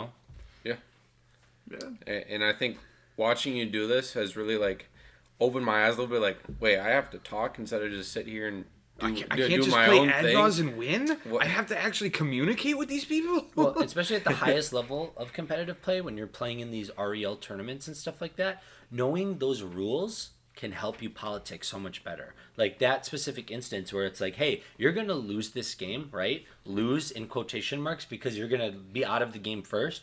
But if I can draw this game out, you don't get a loss on your record and you get more points for tiebreakers. So it actually benefits you to do this. And if you can know that information and convince people to do that stuff, it might help your win percentage as well. Because I would have lost that game too, and then I don't get any points. That person doesn't get any points, and only the person that wins gets points. So a draw is just better for the three of us that we're going to lose. So, that also goes hand in hand with gaining people's trust and what I said earlier. But, yeah, I think it can really help your win percentage. Yeah. So, AJ, I think you have a closing prompt for us. I definitely do. As I mentioned before, it is a game rules violation to insult people. So, where do you guys draw the line in between politics, whining and complaining, and harassment? Okay. Because if you harass somebody, that is a game rules violation, and it can be major. It can get you DQ'd. Mm-hmm. So where do you guys? I mean, we're all friends, so we harass each other regardless. Oh, yeah. We make jokes, we make fun of each other. It's all within the group of people. But if you're playing with other people, people you don't know, mm-hmm. where do you guys truly draw the line? Mm-hmm. I'm going to clarify one thing. So when you first brought this up, you said if you insult someone, it's a game rules violation. That's not entirely true. So if you go to the REL rules IPG 4.2 unsporting conduct major, the definition of this major game rules violation is if a player takes action towards one or more individuals that could reasonably be expected to create a feeling of harassment, threatened, bullied, or stalked, that is a major game rules violation, and you will be penalized with a match loss. So, insulting someone, like, you're ugly, is not a game rules violation. But harassing someone to the point of a breakdown, or threatening someone with physical violence, or with emotional torment, right? And things like actually bullying someone into submission, like into a concession, is a GRV, and you will get a match loss for that. But there's a difference between major and minor game rules violations, so that's something to kind of clarify for people that don't really know the intricate rules. Yeah. When it comes to drawing the line between politics, whining, and harassment, it's a super thin line. It is paper thin. I think that the harassment line is not that thin. I think that when you're being a dick, don't be a dick. There's a huge difference between trying to politic a table and being a fucking asshole.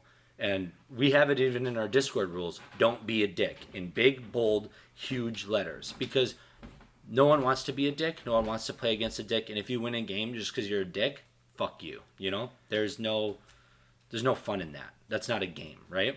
Yeah. When it comes to politics and whining, that line is so fucking paper thin, dude. Like, even I can't control it. Like, I whine. Sometimes I'm like, no, why would you? Oh, no, that's such a, oh, no. And, like, it's annoying. And it sucks. And you don't want to be the player that whines every single game because no one wants to play with that guy. So, it's, like, drawing the line, it's hard. There isn't, like, a defined line. Like, you got to walk. You got to tightrope that line so carefully to make sure that you're not going to cross it and then you're going to lose your political edge once you cross that line.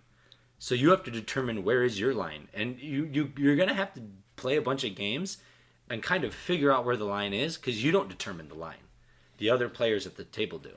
So you got to understand when it's taking it too far and when it's not, and where to reel it back.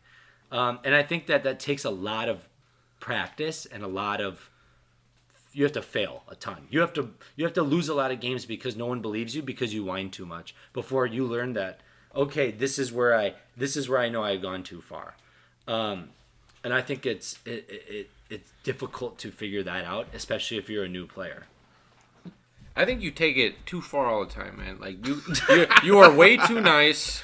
You just have to be more negative. Okay. No, oh my god. Yeah. Okay, so you're memeing. Oh yeah, he's way too nice. Oh my goodness. What am I not memeing? I think something I want to add on. Okay, so you said, I don't want to say the D word, but just like, you'll know when you've gone too far. I feel like it's good to... You don't want to say Dargo? Yeah, he's too powerful. Dakon? What? Dakon? You mean Dakmore? Esperlands matter. Come on. Anyways, I feel like it's important to further clarify that, because just saying, oh, you'll know when it is, it's like, okay, when everyone's a little bit different. Mm-hmm. I don't think we need to spend too much time on this, but I think the big point there between harassment and just playing the game is when, instead of going, oh, that was a misplay, or, oh, that's a bad card to play at this time, instead of, that was a bad choice from you. You're stupid because of that. Or, hey, you're just insulting the player instead of their game actions. When it becomes more personal. I think that's that line. That's drawing the line. Yeah. That's definitely on the line of it's almost like, especially when you belittle somebody, I think that's where the line of harassment starts. Because then it's escaping the game. Yeah. And that's when you enter that harassment. Yeah.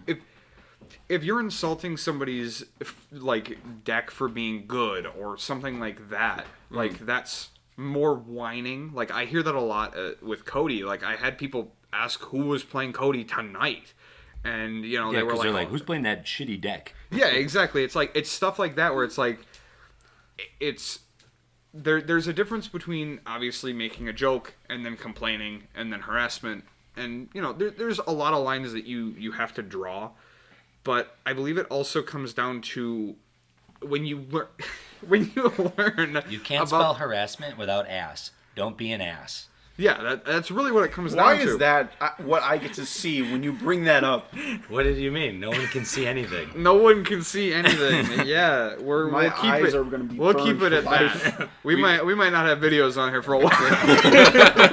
Thank God we only got podcasts now right now. I mean, Yeah. All right, I wasn't gonna point him out, but you know who we're talking about when we say the other one that does the exact same thing. So that's all I'm gonna say.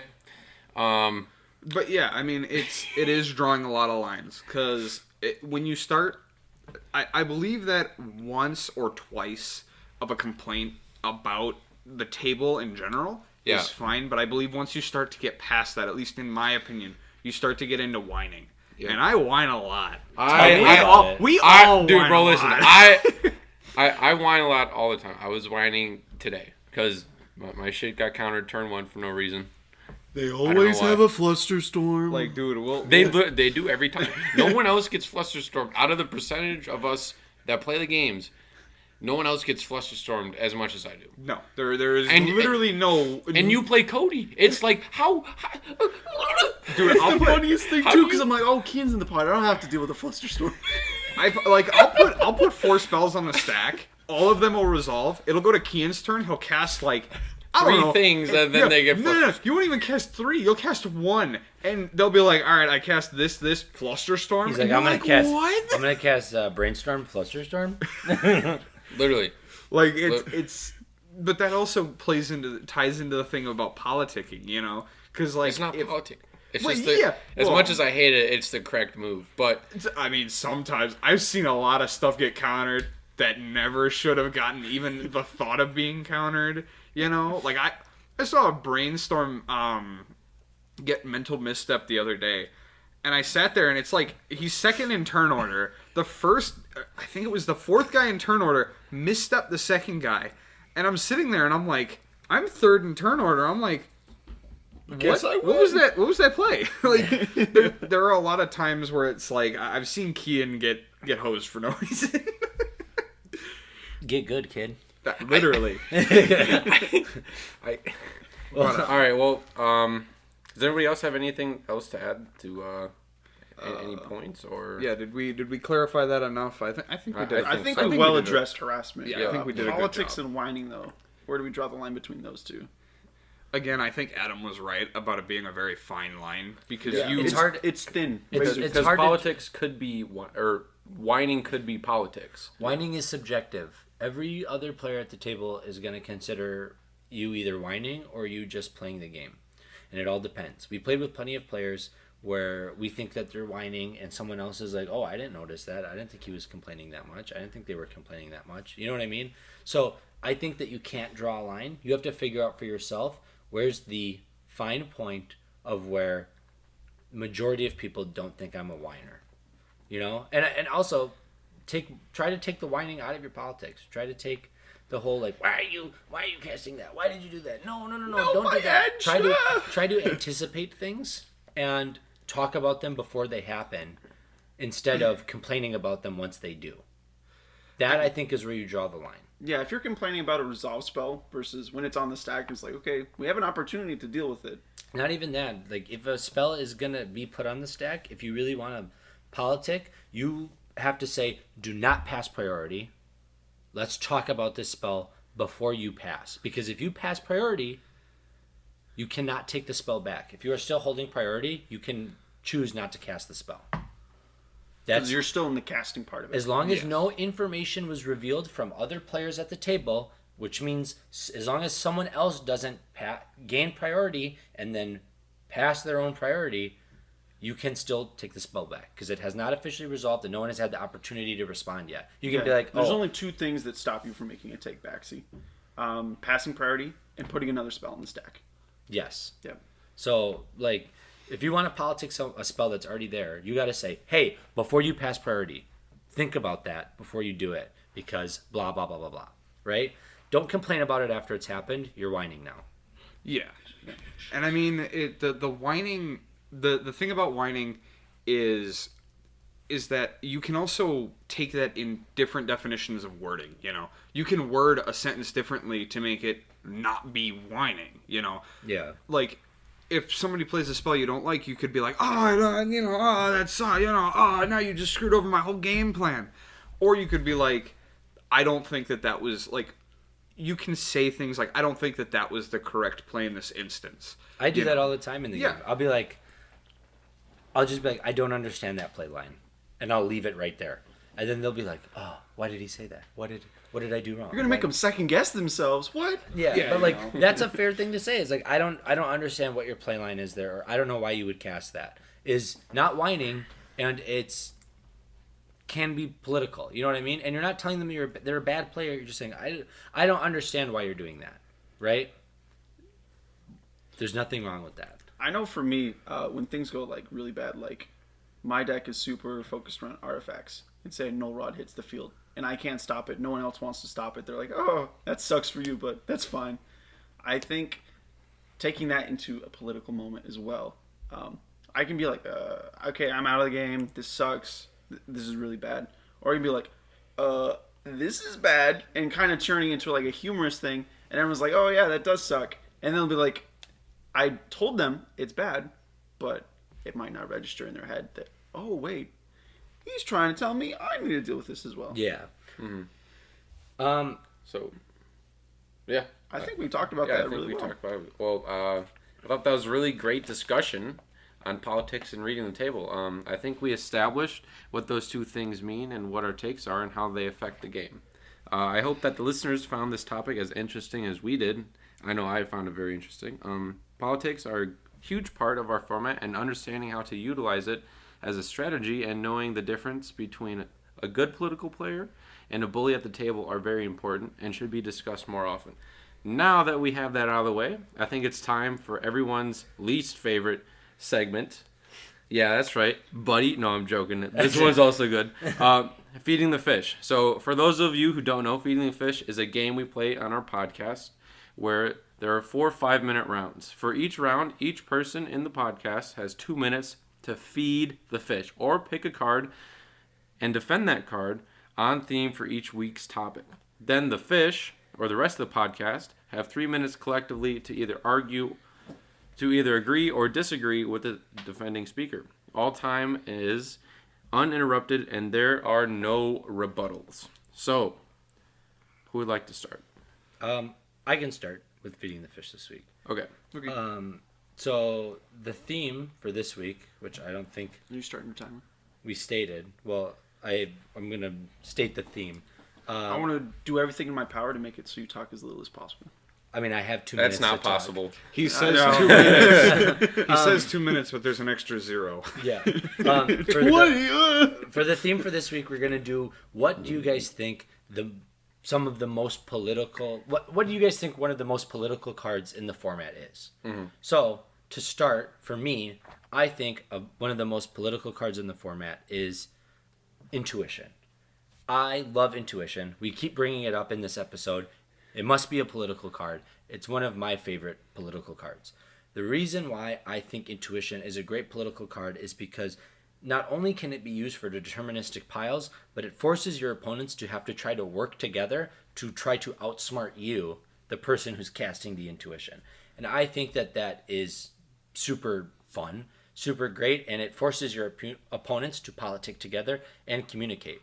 And you get to politic with them a little bit too. You get to convince them to try to give you the spell to your hand that you want, throw the right spell to the graveyard. Sometimes when I cast an Intuition and I'm in Jeskai piles, I'll be like, oh, dude, oh, I don't want the Savines. Please don't give me the Savines. But really, I want to get 3 spells out of my graveyard onto the battlefield, not just 2. And I can politic my way into trying to convince the table to give me the right card. Also, I think it's really fun when you're not going for deterministic piles to do things like grab 3 counter spells and, to deal with a problem and an issue. And it's like, pick which counter spell you want me to have because it's one of the 3, and that could be the card you need to win the game.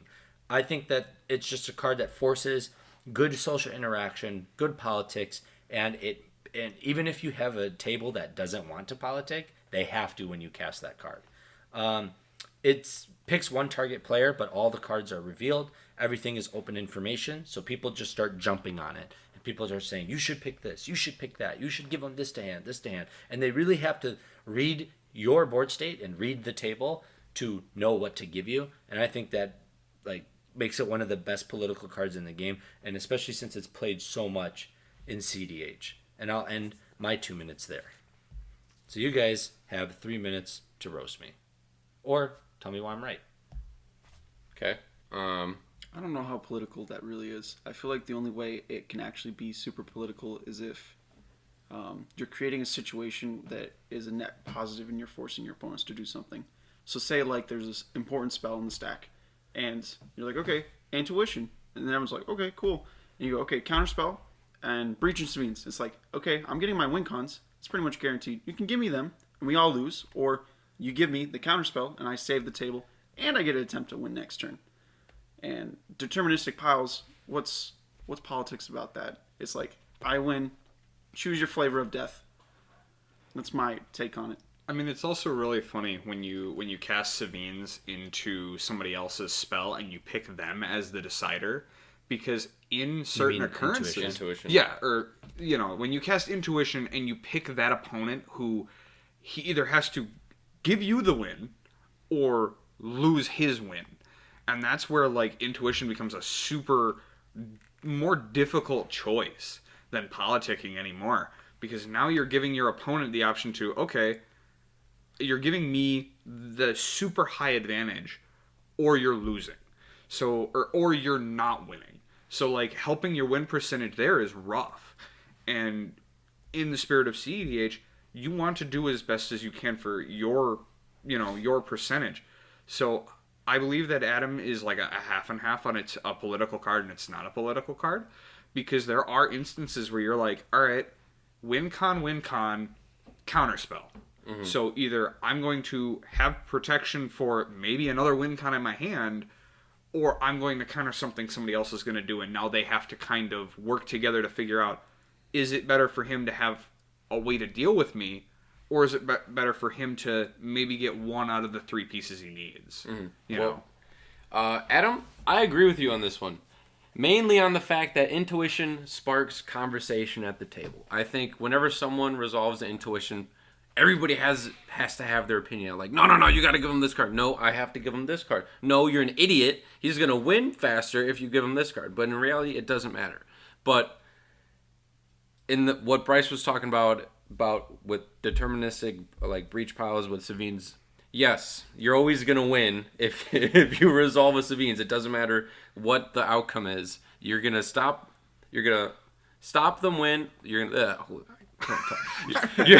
I'm wasting time. You're gonna stop the win, and then you're gonna win themselves. But I do agree that it's a political card based on it sparks conversation at the table.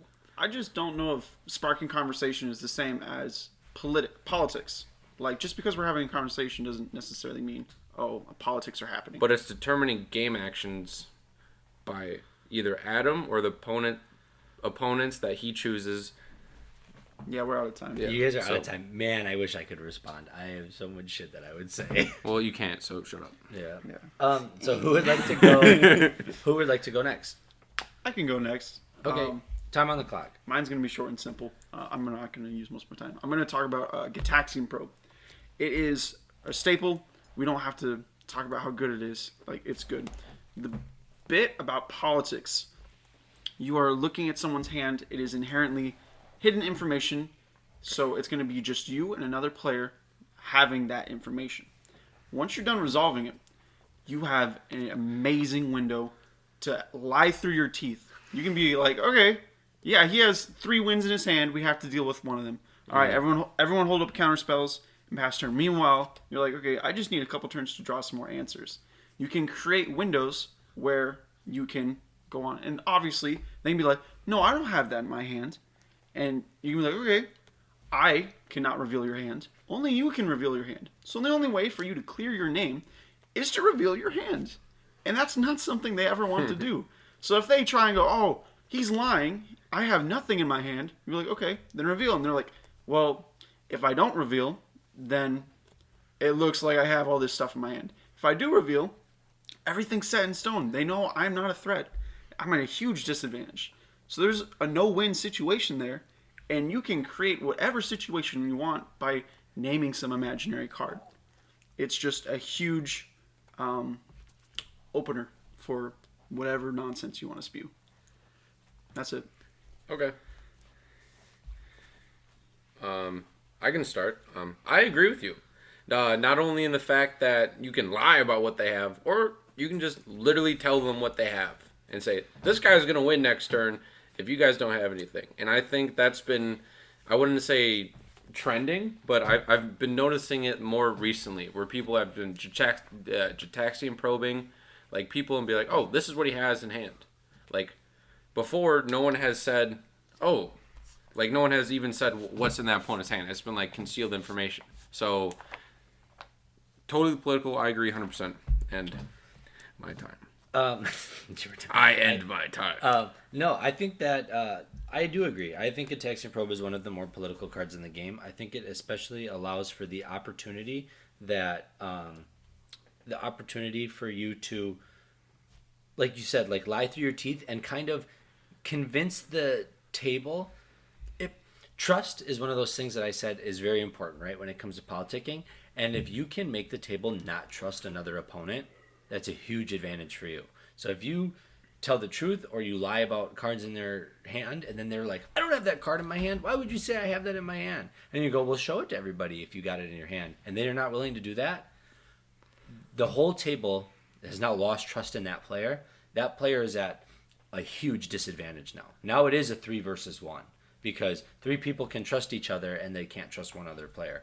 And get probe can backfire too if you're lying, or if you're telling the truth. Sometimes people will think you're lying. You know what I mean? Especially if you have a reputation of doing that over multiple games. So I think it leads to a lot of politics. It leads to a lot of table conversation. It can be a very, very interesting card to use as a political tool. Yeah, and I definitely agree with Bryce on how it's probably one of the most political cards. Other than obviously choice decision making cards where it's literally politics, like intuition and things of that nature. But no, it's a great card to it's a great utility for politicking and for creating almost a diversion, almost, because you can tell, like there's a lot of times where I will get probe somebody and I'll look at their hand and I'm like, all right, yeah, he's got, Thassa's Oracle Consultation and the rocks to win with it on turn 1. And now the table is, they're like, oh, well, okay, now we have to deal with this.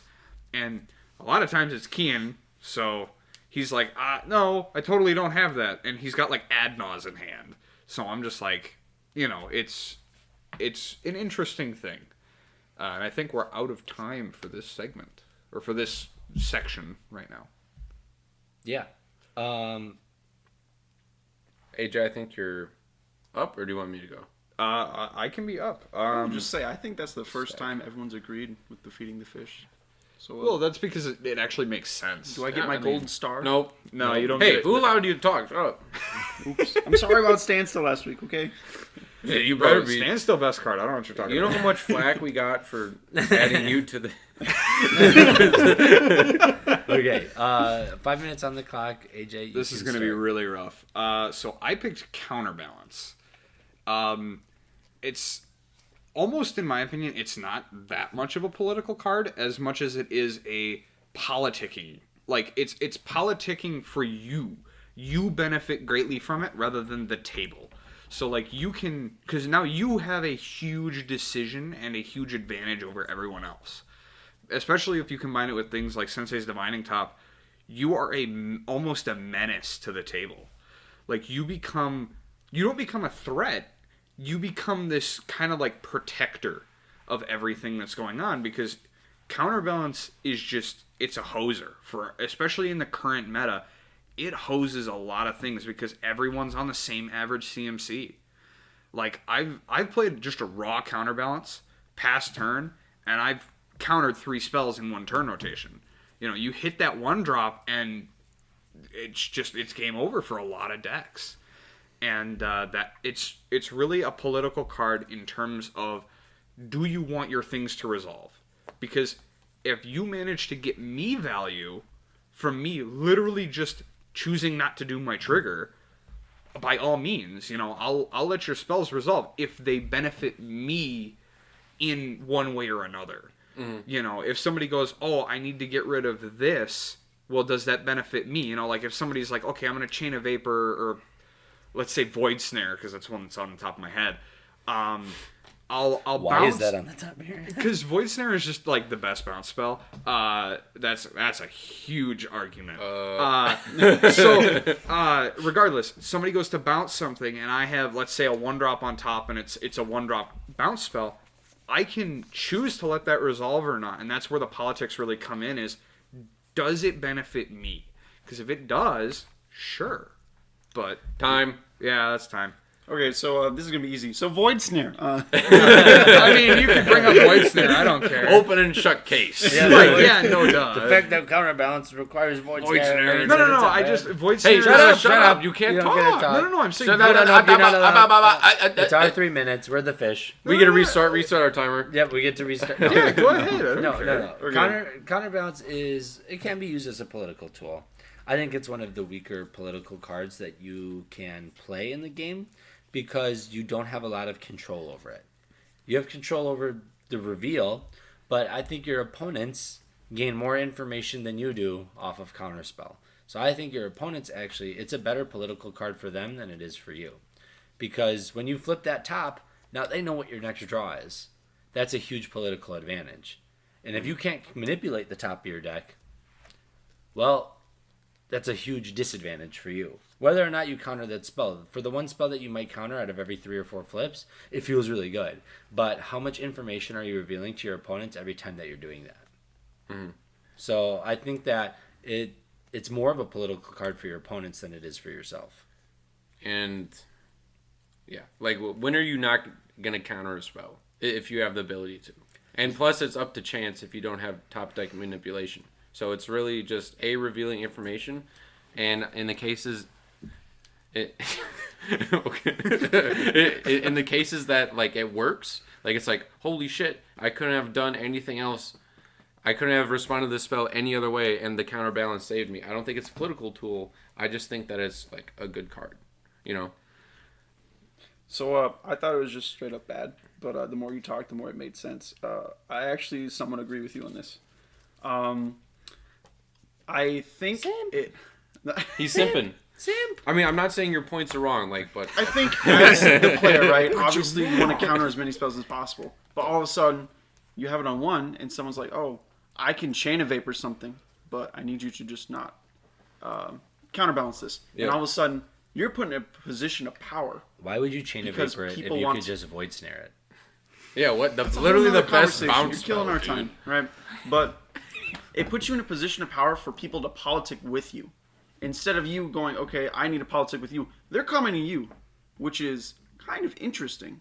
I wouldn't say it's the best politicking tool, but it creates more politics at the table, which if you're good at that, I think you can run away with that. Like, if I'm using it, I'm only going to go so far, but if Adam's using it, he's going to run away with that because he can take advantage of it. Yeah. All right. Now, finally, Kian. Okay, so you guys have been talking about politicking with all the cards, right? But you guys missed another topic that we talked about this episode, and that's reading the table. That brings me to my card, Praetor's Grasp. Okay, so What? That's your political? this is my political card. Okay, you cannot talk. Shut the fuck up. Okay, I'm trying to talk. Okay, so so Praetor's Grasp can be used. Yes, it can be used as an extra like backup or a win con, but it can also be used in taking away that win con from your opponent, or taking away a card that you read that they might need, that they maybe might tutor for, or maybe they need right now. You can just take it away from them, and that's going to influence their other game actions to try to either like crack a fetch. Oh, what did you take from me? Oh, you took that card. Well, I'm not going to get that back now. Now I have to go through a whole separate lines because you took that one card that I needed.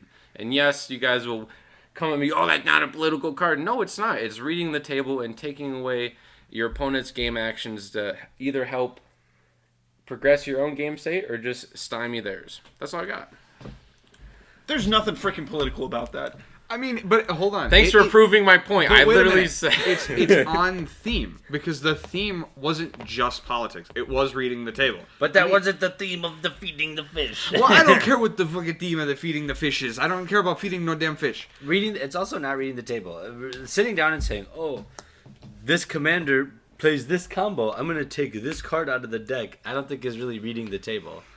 You're just like exactly no, reading the table. No, that's the game knowledge you were talking about earlier. Knowing how decks play and knowing their game knowledge is not reading the table. I don't think Praetor's Grasp is a political card. I wish you would have went with Gilded Drake like we talked about before this episode. get pranked, idiot. I feel like the best comparison to this is a removal spell. Because Void Snare? you shut up, okay? But like in the same way you just kill a creature, you're just deleting it. You're deleting a card from their deck. The best thing about Praetor's Grasp is that it exiles a card face down. That's the Yes. ultimate removal. It really is, because you can hold open so only much thing- just from that. Also, no card, you can't retrieve a card from exile if it's exiled face down. So, like, a Karn Liberated doesn't get it back. A pull from Eternity doesn't get it back. If it's face down, it's gone. I think Karn Liberated does, because he restarts the game. I think Or the- I'm talking about You're Karn- thinking about Karn, Great Creator. Yeah, that's what I'm talking about. I think the only way you can consider this like reading the table is if you feel like they're about to tutor for a win con. Like, say they've already tutored and they got Tainted Pact. You can go, okay, I know they're going to go and try and get fish. But the problem is, what if they already have fish and that's why they got Tainted Pact? It's all coming together now. The reason why Praetor's Grasp is a political card is because you get to search their library. And there's revealed information in the library. And you can tell people, like, hey, I searched their library and there was no Thoracle. Thoracle must be in their hand. You can politic with that the same way you can with Git Probe, with Praetor's Grasp, the same way you can with Opposition Agent. Now, That's I'm a great swinging point. back full circle. Dude, found Now- a needle in the haystack. Yo, why are you playing devil's advocate? What's going on? No, I just thought about it. I'm like, oh shit, this is literally the same argument as Git Probe. And like, man, Opposition Agent would have been a really good card to pick for this. Because like, that's almost the same thing. And I mean, you get to it's see Okay, It's a yeah, free that's Git valid. Probe. It's literally just Git Probe. It's a almost better minus the Git Probe. draw. Minus the draw. And you don't get to see the hand with Praetor's Grasp. Actually, it's almost. Well, here's the thing about. Because you don't control them. So like, you have to assume what's in their hand. Well, no, I was talking about Oppo Agent. Hey, but can I pull up your deck list real quick? Yeah, that type of stuff. But we are out of time for this one because you were so quick with your defense. Bad card. Yeah. I thought it was a good pick. No, now that we're done, it is definitely a good pick. But I think now that we're done with feeding the fish, it's time to move to our cleanup step and end this episode. I have some frog triggers on the stack. Nah. You You're gonna win. You're gonna win in the cleanup. You gonna dredge or what? No, he's gonna draw at an empty library. Wait a minute. Frog doesn't do that. So, once again, we want to shout out all of our high-tier patrons. Thank you to Usable Object, Cold Ramen, and Geos Justin, respectively. Support from our patrons has been absolutely amazing, and it's helping us continue to produce this content weekly. We will link our Patreon link down in the description below if you would like to also become a patron. Make sure to follow us on Twitter for all of our channel news, updates, giveaways, and future collaborations. We will also link that in the description as well. Also, please join our Discord. We've almost passed the 100 member mark, which is amazing for the little community that we've started to grow. If you'd like to talk to us about our recent episodes, learn about our decks, ask for advice, or just talk to us about your day, we'd love to have you there. We will link the Discord in the description as well. And finally, whether you're listening on YouTube, Spotify, or Apple Podcasts, please like, subscribe, leave a comment, drop us a review, or share us with your friends. It really helps with growing our channel and gives us the ability to work with new people and reach new audiences. And with that, I think we'll end this episode. So thank you all for listening, and we'll see you next week. See ya. Thank you, guys. Adios. Yeah. Have a good one.